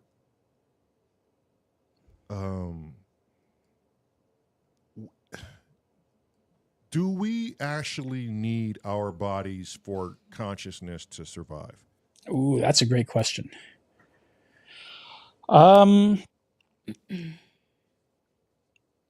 Because it seems to me you just said we were pretty much. And I'm going to say yes. Okay. Because here's why. Our consciousness is fed by our stimuli, our inputs. Okay, what we see, what we experience, everything that's happening. So our consciousness when we're asleep, while there is one, ain't very interesting, right? It's just a body lying there. And shit's happening in the brain, but, otherwise it's not realizing its potential or anything like that. Right. But you'd have to, so The Expanse, isn't that the one where they, no, not The Expanse. The other. No, I know. There's another series where they transfer their bodies, right? Yes. Their consciousness. No, the consciousness to different bodies. That was a great series. I wish Yeah, they they're would have great. brought it back. I got to rewatch that. Those things are great. But yeah. Yeah. So The that Expanse idea was really good too. In the sense that could you somehow, if you could copy your consciousness, then you could create an avatar. So in other words, today, I don't feel like going out because it's freaking 30 degrees and, it's cloudy and whatever. So I'm just going to send my avatar to go to the grocery store and, get me a gallon of milk and whatever. And it will be me and it'll, make all the decisions that I would make and all like that. But I'm the master avatar. And in the end, it would come back to me or something like that. How about that idea? Cabin. Yeah. Or altered carbon. Or altered carbon. That's it. Yeah. Yeah. So you're in strong belief then. Oh, strong belief? I'm just saying these are proposed things. Okay, but okay. Would you agree that these are nothing but avatars and we are of a alien entity that operates this meat sack? No, I don't feel that. No. I don't think so. So when Elon Musk and his team are able to send electrical signals to the brain to do certain things, and when he says we're a few years to being able to receive signals from the brain to machine, sure. Doesn't that kind of alarm you as to they figured out that what we really are. Like they know now we don't need our bodies to survive in Well, said reality. Well, like, in that sense, if you can keep the brain going, but I mean, they're measuring the electrical signals, impulses, and the different where they're originating, and they've got brain science down pretty good. They've been engineering that for decades Hmm. and all like that. So in that sense, when they say you're talking to your brain, and could you have your brain remotely control something and all like that? Yeah, with technology, but I don't think like they're going to develop telekinetic powers or anything like that. Mhm. We're not there yet. If we had that ability, Hmm. I think we haven't evolved that things that make that happen. But getting with the singularity, in other words, when we start merging with silicon, Hmm. that's an accelerator to those sort of things. So yeah, you put you put a chip in my head that lets me transmit my thoughts to whatever, and it's a whole new game. Okay. Yeah. So, but okay. So the science is going to be there, is what you're saying. Is Well, I'm saying that if you can, so it's the Star Trek syndrome. If you imagine it, somebody's going to start thinking like, how would you do that? I got an idea. Go off and build something, right? right. So, we have So communicators, right? right. Yeah. These days, I say we have replicators, but they're in their infants form because you got to drive up to the drive-in window. Mhm. But that's kind of like a replicator at some level, and etc. But yeah, it's just the technology. If you can imagine it, then It could be created. someone, yeah, And that's wild to me because now we're in this paradox, Chrome. And do you have this fear of how do we put the cat back in the box? Or is it too late? We're Oh yeah, on, it's too late. That cat's gone. That's like the little cat we have locked in the basement. If that door gets open, boom, he's Mhm. gone. Little smoky guy. So Yeah, I mean there's never a go back. There's one way to go back, and we don't want that solution. That's Mhm. basically go back to Stone Age or something. right, So we don't want that solution.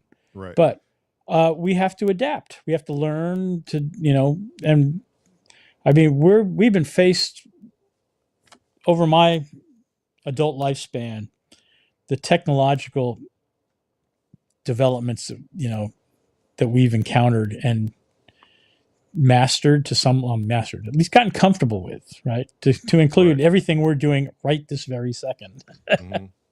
Yeah. Yeah, it's amazing. But Biscuit brought up a great point. He said Elon's Musk chip have been failing the connection disconnect over time.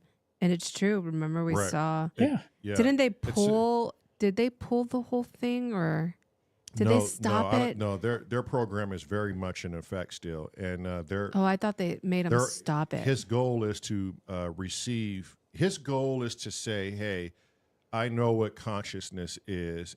It can be harvested out of said body and placed into wherever we need it to be, whether it be a synthetic human, a synthetic brain for long life, for immortality." That he understands what we are as human, and it's very alien in nature, and it's a learning entity. Now, what Elon Musk says and think on these articles are they're all subjective in my mind, right? And the reason why I think Neuralinks is not adhering to biological entities is our body wants to reject foreign objects. It's a natural thing we go through as humans, right? Yeah. If you get a piece of rock embedded in your skin, it's going to fester until it finds its way out. If you get a piece of metal in your skin, the body's not going to agree with it. It's going to push it out. Unless we figure out a way to augment ourselves into, like what Michio Kaku said, full-on Robo Sapiens. Is this ultimately going to be the path, Chrome? Is there no other way around this? We're going to merge ourselves with technology? I mean, people are going to work on it. It's the cat's out of the bag in that sense. So there's always going to be someone from now on working I think if there's the chance for profit or glory on that problem. So yeah, but will it get widely adopted? I don't know. It may, and then it may end up enslaving us, or people just like, this really, Okay. I keep getting an itch. This interface point, like my dad had the stent in his chest. It's like, this thing's really aggravating me. I don't like this anymore. Right. Get it out. I don't Right. use that. I stopped watching those shows anymore. Get it out of me. Foreign properties, or they just don't agree with the biomechanics. Yeah. Okay. Geez. Let's look at society today. Let's look at the youth. True or false? The youth want things easier and they don't want to work hard for it.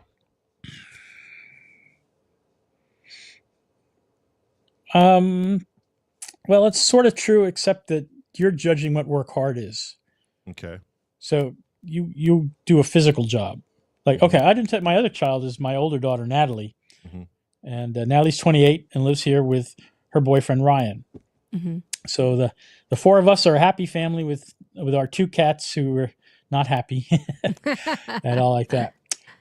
So, I mean, I think my kids do physical work, but they're not physical. Like, they're not out work. Like I worked on this house. Sorry, the whole time I was moving in here and living here, I was, building things outside, and I got a wood shop in the basement and stuff in the garage and all. I was a physical guy doing that kind of stuff. Whereas that's not them. But they have other talents and skills, and that's it. So I think it's hard to generalize a whole group. I think our technology is making, I spent a large part of my career making my life easier at work in one way or another. That answers a lot of it. It's a natural thing to do. So our technology has made our lives in general much easier. Do you think? And so that it's going to continue this physical way? And waiting and time, these things that we dealt with a lot more. Yeah. They're in a world, at least my kids seem to be in a world that's different. That's not, they grow up with that and all. Yeah. Is it going to continue this way? Strengths, pluses, minuses, strengths and weaknesses, all of that to me. So is it going to continue this way where things get easier? And they're figuring out how to survive in the world they're being presented. So that's all I care about. Yeah. So is it going to continue this way? Is it going to get easier and easier as we go with technology?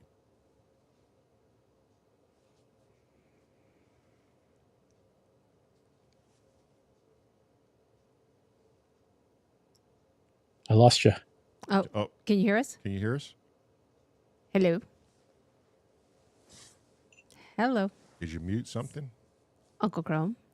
Uncle Chrome. Oh no, what happened? See? Well, don't yell. I can hear you. Yeah. Jeez. Don't do that. Now entered. Oh, as Steve Elbow says, the chip implant failed. Chrome's a shield. You look like a shield, Billy. Here, I've lost your symptoms. Hang on. Okay, let me tell him. He's texting me on the private Discord. I told him to refresh because we're not frozen. We're still here. We're still here. A fly got into the teleport booth. You remember the fly? Steve is on one. I've lost your audio. You lost our audio. The video's still going. Uh-oh. That's not good. Maybe you come back in. Yeah. That's weird. That is weird. That's never happened before. Let me tell him he's still good. It's never happened before. Weird. Yeah, we can hear you.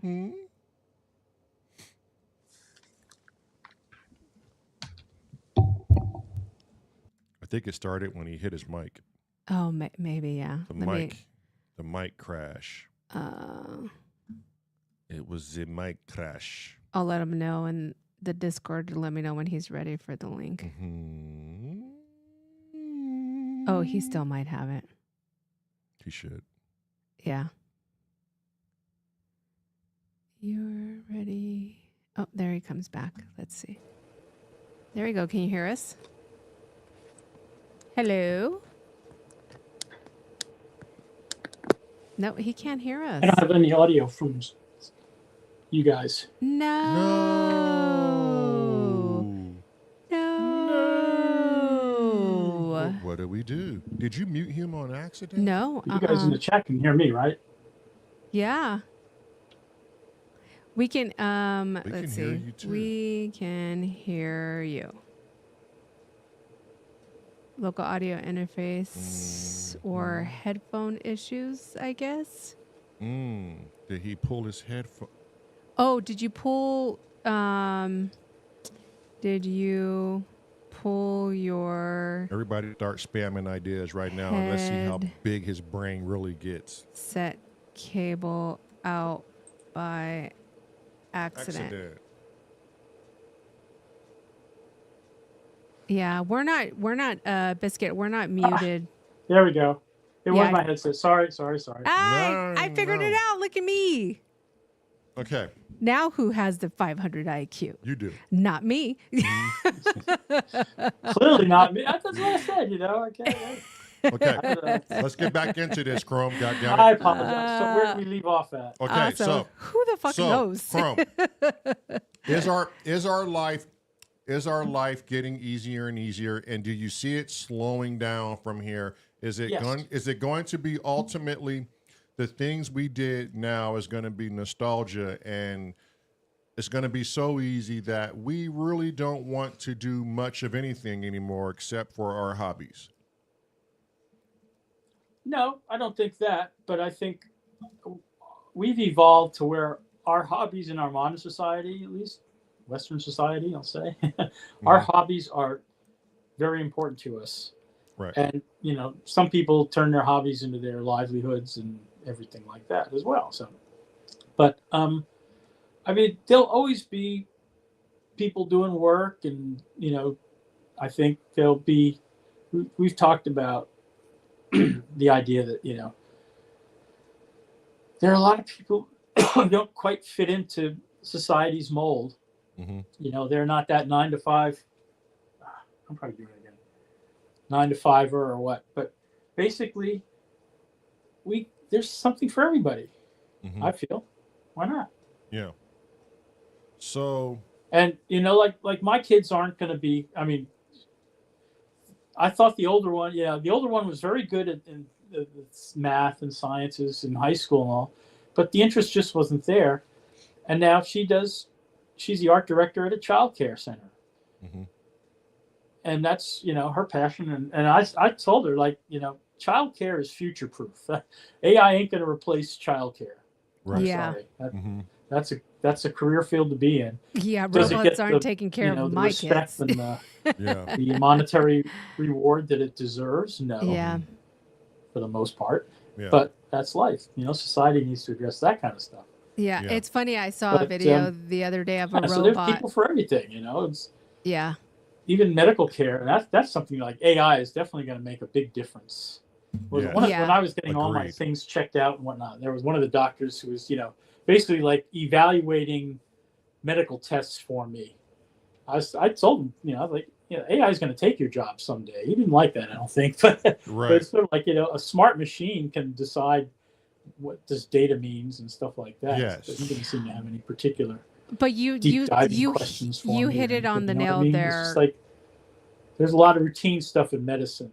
Yeah, you that- hit it on the nail though, that- Chrome. You said smart that can be machine. taken Like away, it just so. can't be just a machine. It has to By be a that same smart reason, machine. do you want a machine, you know, doing your operation, or I don't know if he do you can like hear a us. human touch in there? He can't hear us. Can you hear us, Chrome? No, he can't hear us again. No. he I can't. did it. I'm sorry. I keep dorking the stupid mic cable. Can you hear us? Shoot me. Can you think hear he- us, Chrome? I got you now. You got us now? I do. I'm Oh, sorry. okay, there you go. Okay.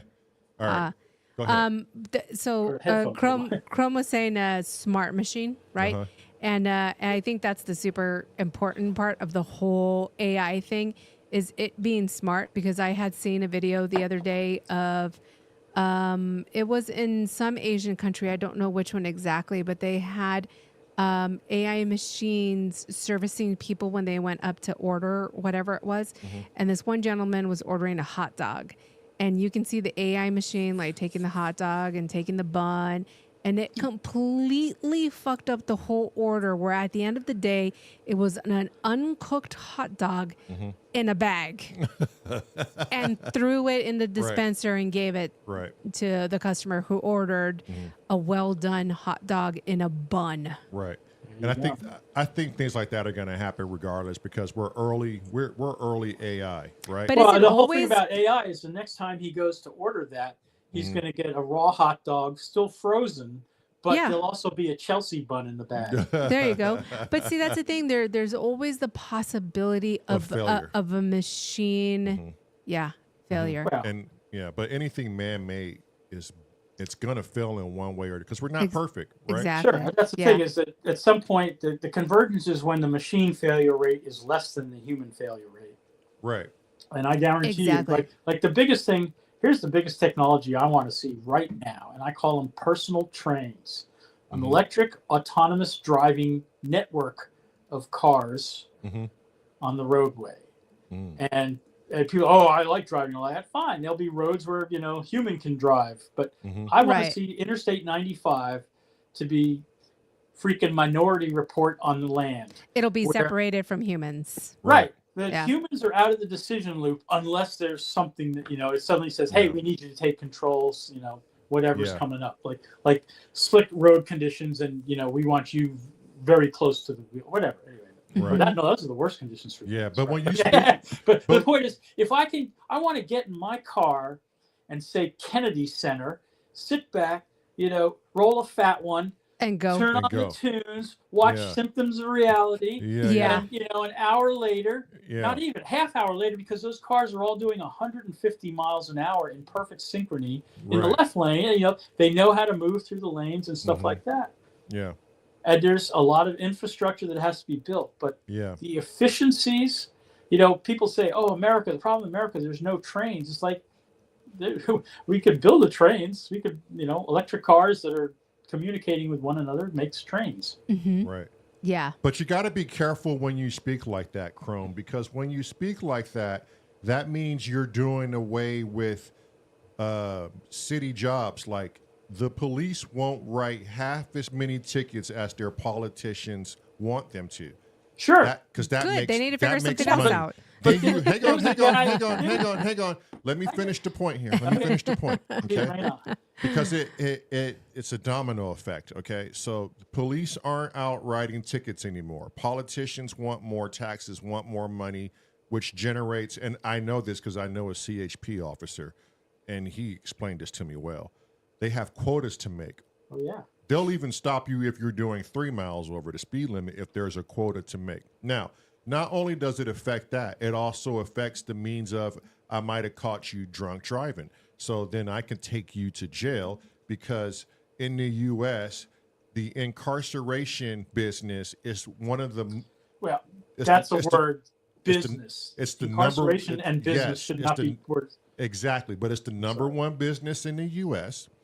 And what you're saying, and we're just talking about you, and it's a growth industry. and right, Chrome, and we're just talking about you in autonomous cars. Look at how many things this is going to affect, because this country is bred on keeping people in debt and in trouble and incarcerated.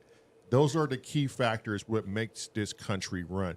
We're the number one country in the world who has the most prisons and who is consistently incarcerating people, right? Yep.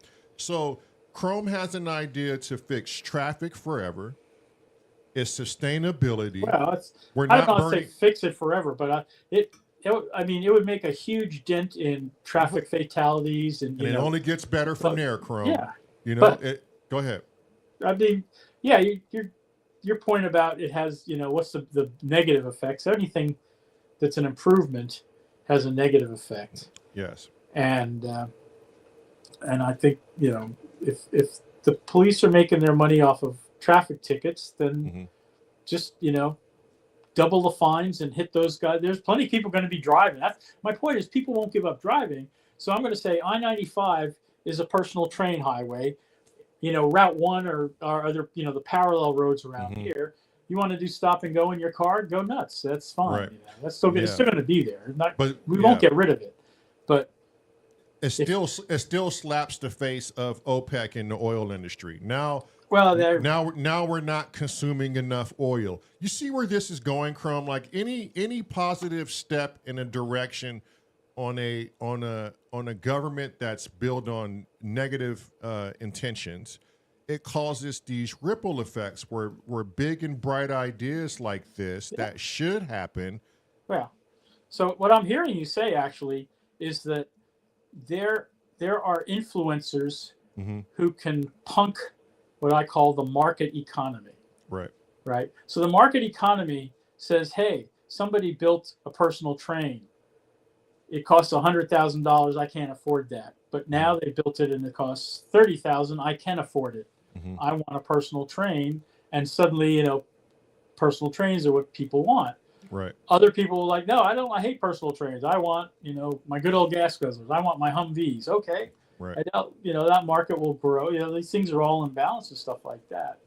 But when you start changing those markets, when you, put your thumb on the scale, then all bets are off, I feel that way. You can't predict what's going on. The predictions are only gloom.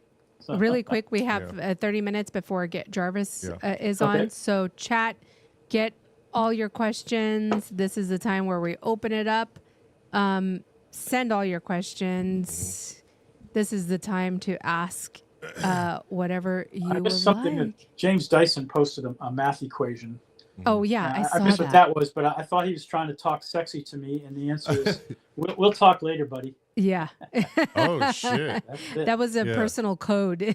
I saw your derivative there. Chrome, do you believe we've been visited by something from off this world? Something extraterrestrial? Absolutely. All the time. Really? Yeah, sure. It's space dust. I mean, there's microbic things that have come to Earth. I won't say all the time, but I mean, again, it's a question of scale, right? We're being bombarded in space. Our atmosphere filters some things out, but other things make it through. So now, spaceships with aliens and stuff like that, or what? Yeah. Absolutely not. However, I mentioned the other day a podcast called Orbis Paranormal. And the couple that run that, he's an old colleague of mine. And if you think I have a 500 IQ, he's got a 5,000. Jeez. And they're regularly visited. But what they're visited by are more visual effects, like coherent light effects, streaks, or little things. I want to say fireflies, but Bob works very hard on capturing with high quality photographic and orbs and stuff like that, or what? Yeah, that's why it's Orbis Paranormal. Yeah, plasma. So they interview all kinds of people and all like that. So I feel in that sense there could be a visitation. I mean, like this idea of moving things. You can't move physical things at the speed of light without vast energy, but you can move photons relatively cheaply. Right. So, are we being probed, right? And so these orbs and all like that, I have no experience of them, so I can't, make any true qualitative.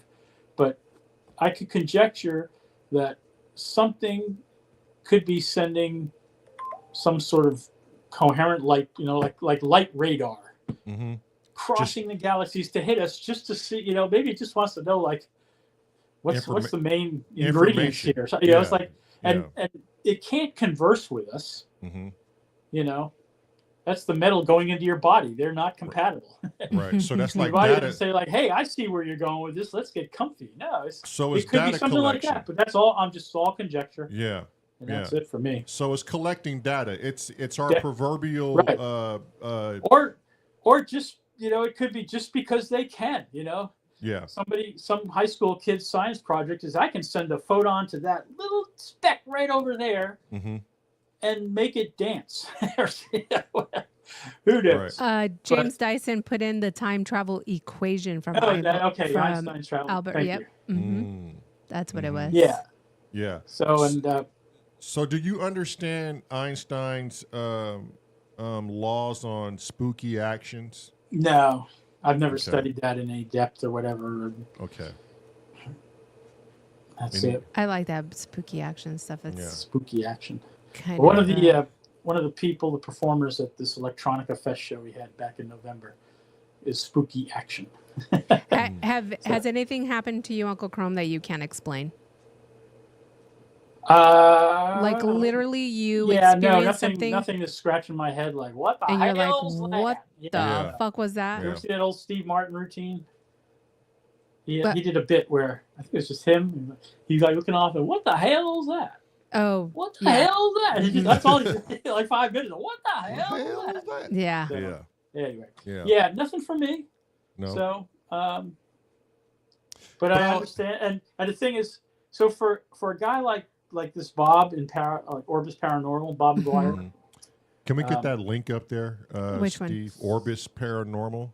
Orbis Paranormal. It's Okay. Dr. Bob and his wife Lala, Mm. and they live north of me in Baltimore, and apparently, like all her life, she's had experiences, visitations, and her family are they attract alien energies. Mm-hmm. And then at some point, he and her met up, and he's now experienced them, and That's he's a crazy. believer. And Uncle So, yeah, check 'em Uncle out. Uncle Jerry's World, the other half of Unk the Funk group, which I'm still waiting for these two to get together. collab. Like Yeah, they gotta get Uncle together. Chrome and Uncle Jerry's World really need Yes. to hook up and collab because can't wait for that. Mm-hmm. yeah. So Uncle Jerry's happen. World has It'll a happen. question. Yes, he says, Uncle Chrome, if I travel back in time and kill my grandfather, how was I ever born to go back in time to do that? because your grandfather moved forward in time and met a new grandmother. I got bad news for you, Jerry.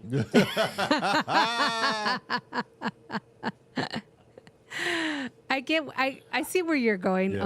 Uncle Chrome. So Right. it's just you can't stop the back in time progression for that individual. Time only moves forward, Right. but Einstein says you can basically change the rate it moves forward if you go fast and use a lot of energy. Yeah. Mm. It makes sense. Yeah. My brain hurts, but it makes sense. Right. So that's the way I interpret it, but Mm. Yeah. I'm just a mathematician. So Yeah. Steve said it's that grandfather paradox. Yeah. Yeah. Yeah. Yeah, Uncle Jerry's World said, "Yeah, that makes sense. Thanks. Look at that. A problem solved in So, but that's 2.5 seconds." That's the same as but it's what's funny is Schrodinger's cat and that Biscuit has a question after that. okay, the Schrodinger's cat paradox, and I love that theory. does a Schrodinger's if a cat tree theory. is in the forest and it falls over and no one's around to hear it, does it make a sound? Those things are still Yeah. perplexing to Or me. you have a cat course in it the does. in the box. It's Yeah. both alive and dead at the Right. same time. Biscuit has a great question. Does time move or do we move through it? well, time is our construction. So it is. There Yeah. is only entropy, Mm-hmm. right? The tendency towards randomness, Yeah. decay, or whatever like that. Although, I mean, that can lead to the opposite of entropy, right? So think of, I mean, how if you believe in the Big Bang theory and all like that, right? Like all this matter is scattered out, like the Mhm. big sneeze theory, as I call it, to create the snot bubble that's still expanding out. But at some point, because these things are rotating, you're not just blown straight out, they're rotating around, they start to adhere. And suddenly, at the molecular level, things become objects. And before a few million years, and you got a whole bunch of planets and solar systems and, a lot of matter interacting. Yeah. So, yeah. Steve has a comment in the chat. He made a good point. He says the tree definitely makes a noise. It's physics, but I would say for that is, but if you aren't there to physically hear the noise, then you're just relying on physics being correct. It's the same as the That's Schrodinger's cat. Right. Yeah. Okay. Do you believe in the afterlife, Chrome? No, Okay. So we're done. Like if that's it. we're done, lights out. we're done. That's That's it. There's no. Party's over. Mm. So So- long, and thanks for all the fish. So going back to the question that have you ever seen And something? I've seen no evidence. So Yeah. I asked a friend of mine who I thought I knew the answer. His answer would be, and what he said is basically, my answer is I don't know, and anybody who tells you they do is lying or delusional. Yeah. So in that sense, I don't know, but I consider myself more an atheist than an agnostic, because not only do I not know, I feel like all the evidence supporting it that we're supposed to buy is all specious. It's all Right. Yeah. A big part of me always reverts back to anything I know about this world and about anything was something that was told to me and something I read. I don't know anything but my own experiences. So when that question was asked to me, is there something after life?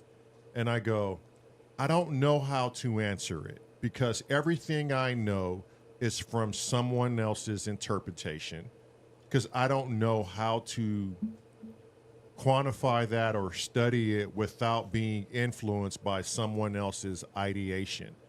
So I would say, for my answer, because people, they've had different experiences. Yeah. I don't think we're supposed to know. I think we're just supposed to live this life and move forward. That's not to say you can't think about it or ponder it. It's the final exam, and you don't get to see the answer key until it's over. Right. That's it. Right. You'll know. We all get to know. The We answer, all get to know. The answer will be provided, right? And I know the brain is very powerful, like you just said. It's a very powerful computer, in essence. So it just leaves a lot of questions that no one can ultimately answer. We can just listen to other people's experiences. And then I think that's, if we're being honest with ourselves, that's as far as we can take it. Because, you know, that brought up another question. If there was a little boy and a girl on the island and they knew nothing about society, they knew nothing about this at all, they've read no books, what does life look like to them? You know what I mean? They haven't been influenced by anything. We watched a great series on was it Netflix? No, Apple TV. It's called Silo. No, I don't know that one. If you have the opportunity to watch anything on Apple TV, you gotta watch this series. I think it's 2 seasons. Yeah. 2 seasons right now. They are working on a 3rd season, but the premise is that there was a quote unquote a before time, and so they don't know anything before what they're currently living. Yeah. So then you have groups of people who truly wholeheartedly believe that anything that they know about the before time actually happened. And then you have the group of people in the silo who wholeheartedly believe in that never happened because we weren't there to experience it. And it was some cataclysmic event that had happened, and they were forced to live in silos for And this is what generations. they were told. Yeah, this is what they were told. There's no happened. books, there's no pictures, Right. there's no nothing. So you have the group of people who believe it and the group of people who don't. Yeah. Yeah. And to me, I feel like a writer took Schrödinger's cat and was like, I can write a TV show about this. Here you go. It's called Silo. And it's psychological because it gives you a look at the human process and how we think and how we behave and how we communicate with each other and how we panic and how fear is always going to be a thing. Yes. And working as a community. Yes. So this was going back to a couple of lives ago where Lamar brought up like the Utopia Society. Mm-hmm. This would be the epitome of the Utopia Society because there was no money exchange. You had I don't know exactly how many levels it was in the silo. Yeah, it was like 200 levels. Yeah, but each level did something for the community. Right. Whether it was crops, whether it was keeping the engines going, whether you had a responsibility to keep the community intact and moving forward. Right. Tone Smith said that's a great silo was good. Read the books. Oh, okay. Okay. Yeah. So, yeah. Yep. I'll keep an eye out for that one. Yeah, it's really, really good. Anyone I really else? enjoyed it. So let me throw this at you. What do you consider the next most intelligent species on this planet? Like in line? Like, are we talking like, okay. Right, but after humans. After humans. And it's not dogs or cats. As much as we love them, they're relatively dumb, right? I'm gonna say the octopus. You stole my answer. The octopus and the dolphins. Octopus, dolphins, what about like, the great apes, chimpanzees, etc., like that? I mean, my point is, do any of these species have anything that appears like religion? Now we see like dolphins have, society and all like that. They don't have condos and they have rituals. Dolphins have rituals. But are they rituals that are like just beyond? Why are they doing that? Or like spiritual, like beyond. Well, are they like mating rituals, or is it like I was saying, dolphins in this part of the ocean? Oh, what happened? You sound like a robot. Something happened to your audio. Oh, there we it go. Goes. It's back. Oh no. Yep. Nope. Oh,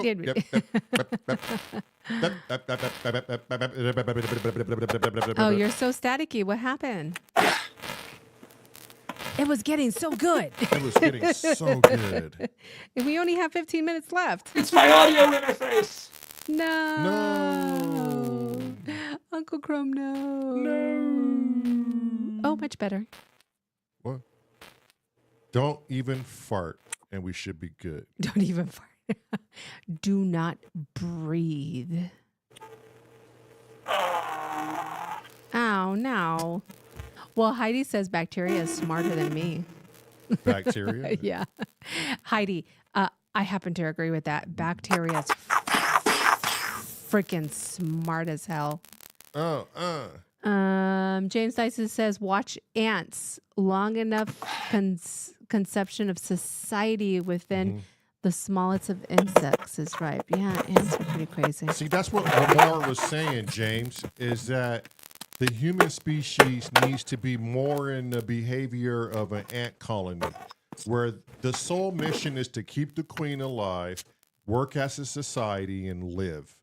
And they don't expect any currency in exchange, any shake of the hand, that is any thank yous. No, you did your job for the betterment of man, so we can improve our species. But you rely on everybody being in line, right? Right. Because you're always going to have that one individual and be like, but why is she the queen? Yes. And why is he the queen? You know? The problem with the human society is one thing and one thing only. Oh, your audio is shit right now, It Uncle has Chrome. gone to shit. Straight from your asshole shit. James Dyson says, but do they watch S.O.R? No, they don't. Oh, wait, it got better. What did you do? Hello? Paul. Oh, no, it's shit. bad again. Yeah. God damn it. Okay, in regards to his question while he figures the audio out, your audio is still crappy. But I think, yes, there's some, and it's hard to like just say religion in a blanket. Like religion, ritual, I think are all encompassed in one, because it's a thing that you do at a certain event, right? You just have to expel the dogma behind it. Yeah, so religion and is go with the natural order of things. Religion is a thing that you do at a certain event, right? It's better when he is Am I better now? No, Hello. you sound like you're on Mars trying to communicate with us. Yeah. I think dolphins Mhm. are very close to us in that aspect of ritual and religion, Right. because dolphins have like their own, Communication process. but not only that, they also have their own, for better lack of words, cities Right. within their world. Mhm. Each I forget what's called what a pool of dolphins is It's called. a pod, right? Is it a pod? I think it's a pod. So each pod of dolphins Mhm. have their own language Mhm. and their own rituals And their own families. Yeah, a Yes. pod. Thank you, Steve. Mhm. Their own rituals / religion within their pod that could be very different from the neighboring pod of Mhm. dolphins. Right. And that in itself is beautiful, Mhm. how they figured out how to do that without what we perceive as verbal communication, words and stuff like that. Mhm. I think is amazing. So to answer Uncle Chrome's question, yes, I think there is A in species. other species Yeah. religion / rituals Mhm. in there. Yeah. Yeah. Yeah. Dolphins may be it. And if there is something visiting this planet, We lost your audio, Paul. You sound extremely low. And I can very bad. hardly hear you. yeah. Oh, wait, you're back. You're back. Wait, you're back. Oh, I'm back. Yeah, there you go. Yeah, but you sound like a. You sound like Wally. Can you hear me now? Can you hear me now? I don't know what's going on. So Yeah. my Motu interface just started power cycling on me all of a sudden. Oh, geez. I don't know what it is, but I think it's something that happened before, and I thought it was really bad, and it was. Can you switch over to just the iPad audio and mic? Yeah, am I on that now? No, you sound really horrible. Let's see. Hold on. You sound like, hello, come your father. Can't even do that right. Yeah, you can't even. Damn I know, foreigner. Whatever. Luke had an issue with his MOTU. Oh, really? Yeah, you did. Rabbit? Is that better? No. Is that better? You just might want to go to your iPad audio That's what I was telling him. and Just get go off straight and to get the. off your audio interface.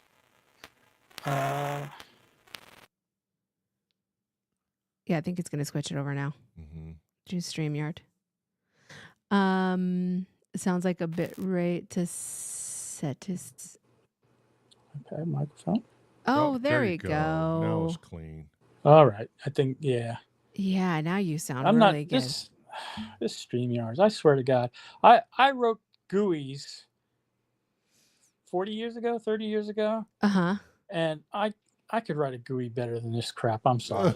Well, Uncle Chrome, why don't you do that? And Symptoms of Reality will test it for you. Yeah, there you go. There you go. No, my GUI days are long over. Yeah.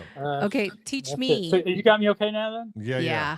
All right. So what's your idea after humans, Chrome? I'm sorry, what? What's your idea? What happens after we're gone? After we're gone? Yeah. Yeah. Wow. What's next in line? He said, wow. What carries the torch? There'll always be humans, but where's that damn camera? I can't figure this thing out. Oh, you're good camera-wise. You're good. Oh, I know. I just had a thumb in front of it, and I'm like, Oh. where's there a camera here? Oh, yeah, gotcha. I don't understand this iPad. What can I say? No, I think, I think the stuff like climate change, and we're also our probability of a, like cataclysmic astral event, we're due. You know what I mean? Yeah. Yeah, we're due. definitely And due. the historical record shows that, there's a certain frequency on a very large, like 20,000, 22,000 year, or whatever like that, of our galaxy revolving into an area that's a lot more prone to that kind of shit.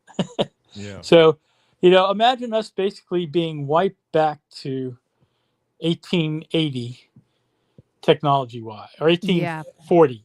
Like really before electricity, but we have like but we have the knowledge and all, but it's like rebuilding a society.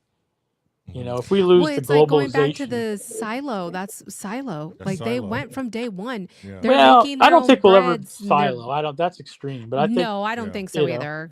Yeah. But I Yeah. think we'll just become, you know, everything will go back to localization until we become more. I think we have too many smart Global. people like Chrome Yeah. to go back to silo. Yeah. You know what I Well- mean? Like, But that's a function also how much technology we lose and stuff like. Do we lose everything, or, you know, do we still have the vehicles or whatever? But that's mhm. yeah. Yeah. But we've learned, you know, the point is that in past millennia, when vast societies have been wiped out and only, you know, small pockets survive, they don't have the ability to regenerate like we do now. Yeah.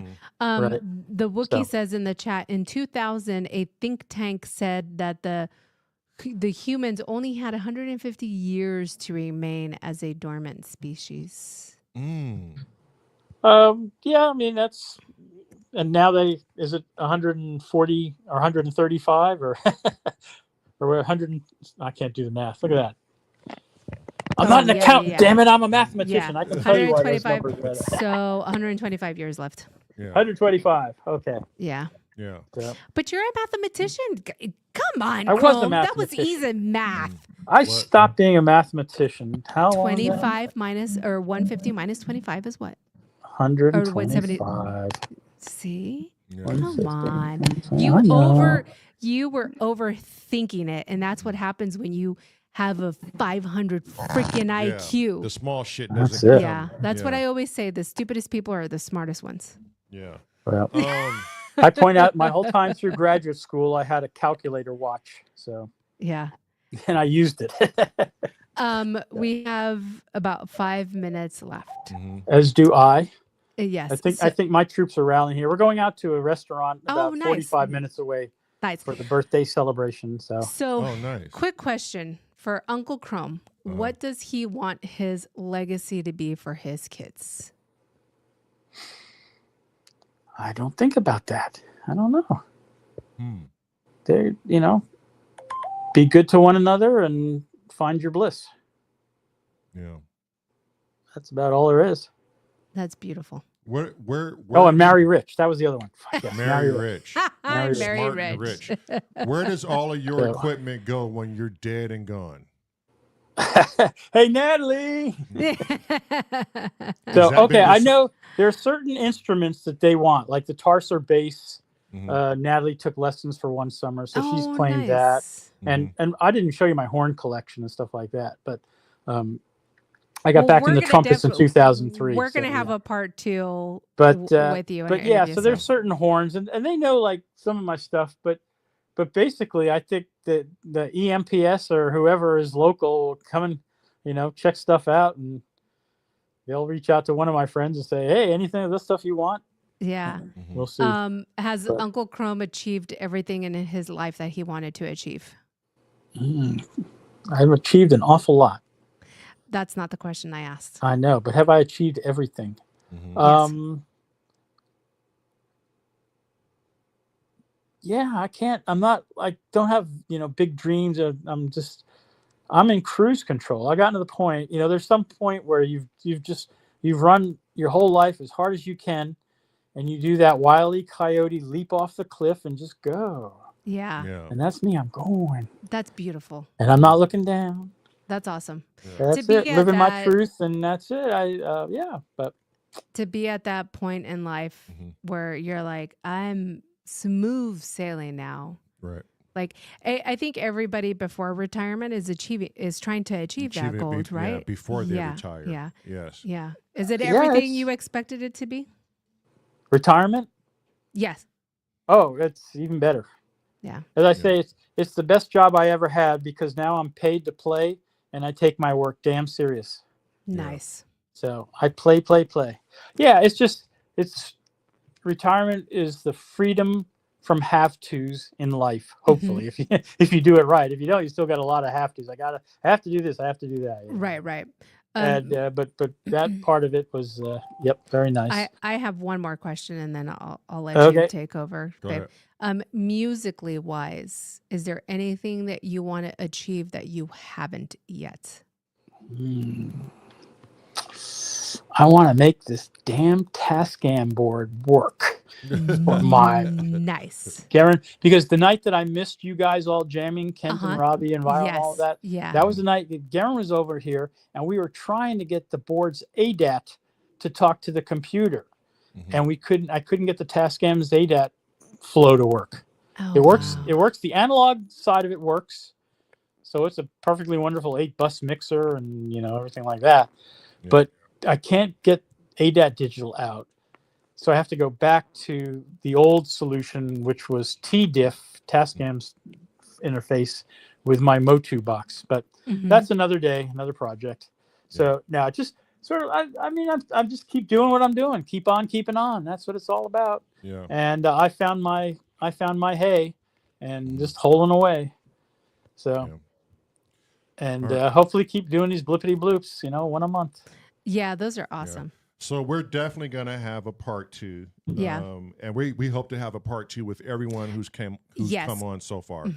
So yeah, everybody deserves a part 2. yeah. Like there's just so much more to know yeah. about each other. And I love how your mind operates, and everyone that comes on here, I love how vastly different they think from others, and this is the whole reason behind this podcast. It's not always music, but it's deep thought and provoking things that who knows where they go in translation. But Yeah. it's good to hear them come out of somebody's signal. Yeah, and it's always nice to get to know our S.O.R family more than just the music aspect, because then you get a bit more understanding of them. And we can't meet in person. Yeah, and like where the music is coming from, I think. Thank you. Well, of course, you have a standing invitation when the S.O.R hits the road. Yes, at some point. Get over there. I'm a mile off of Interstate 95. It's so easy to get here. Yeah. Yeah. Oh, we will. I We will. know. Come on down, and all the rest of you folks there, Chad. Anybody strolling by this area? Yeah. Meet up and. Well, we're definitely coming out, Yeah. and that's headed towards Luke, anyways. But thank you for everybody who showed up today. Thank you for your continued support to this channel. This channel is nothing without all of you Well, guys. can I thank you guys for what you've done for the community and all the love you bring to this world as well? Because you're the glue, the binder. You made the stew work, and it's happening and growing, and we love it. So yeah, it's rock awesome on. to see everybody flourishing and stuff. Yeah, and I like how we all support each other, and that's the main thing. It's our channel. It's not just the three of us. It's everyone. It's not our channel. It's the community's channel. It's the community's channel. And I love everyone in Discord. We make this Discord a very beautiful place to be in. It's super active. It's so fun. A bunch to of see brilliant Discord, people. yeah. You can Great ask time, anyone a question and get help there.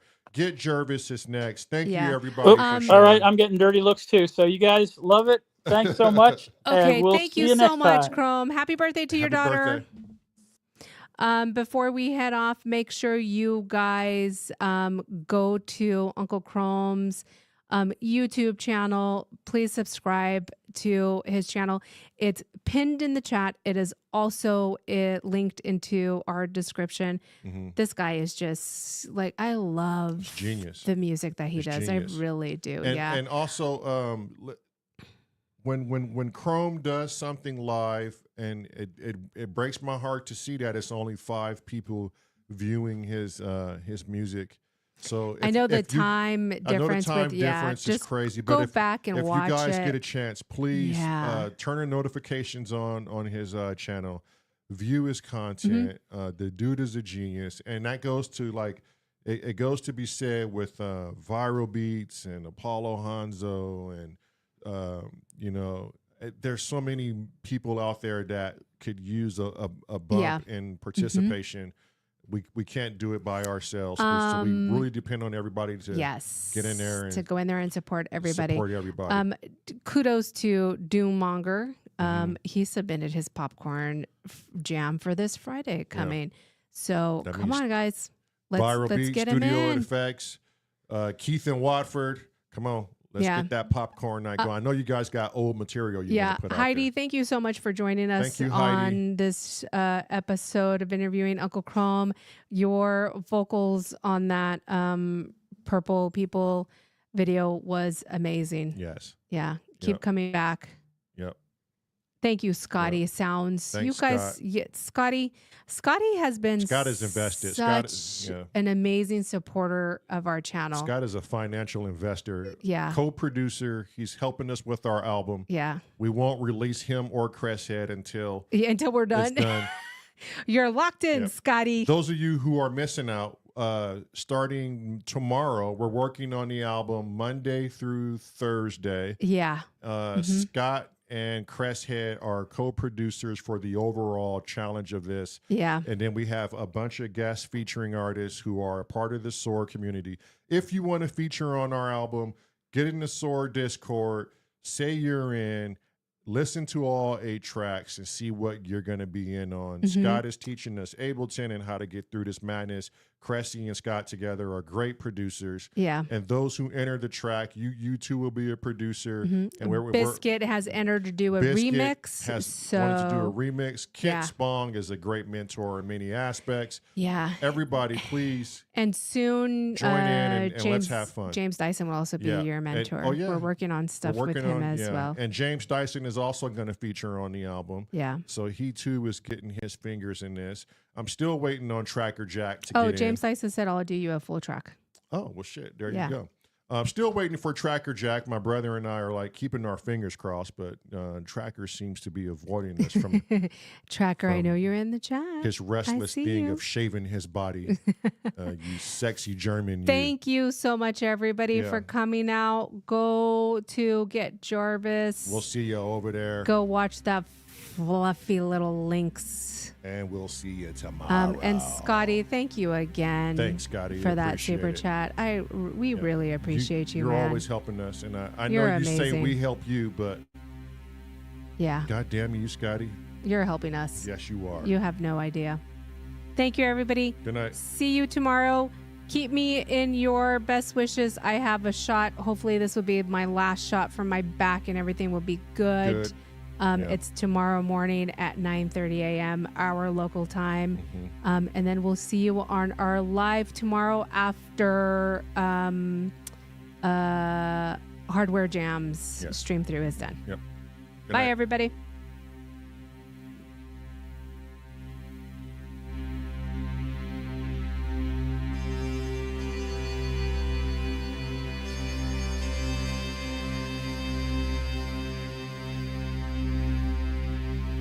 Mm-hmm.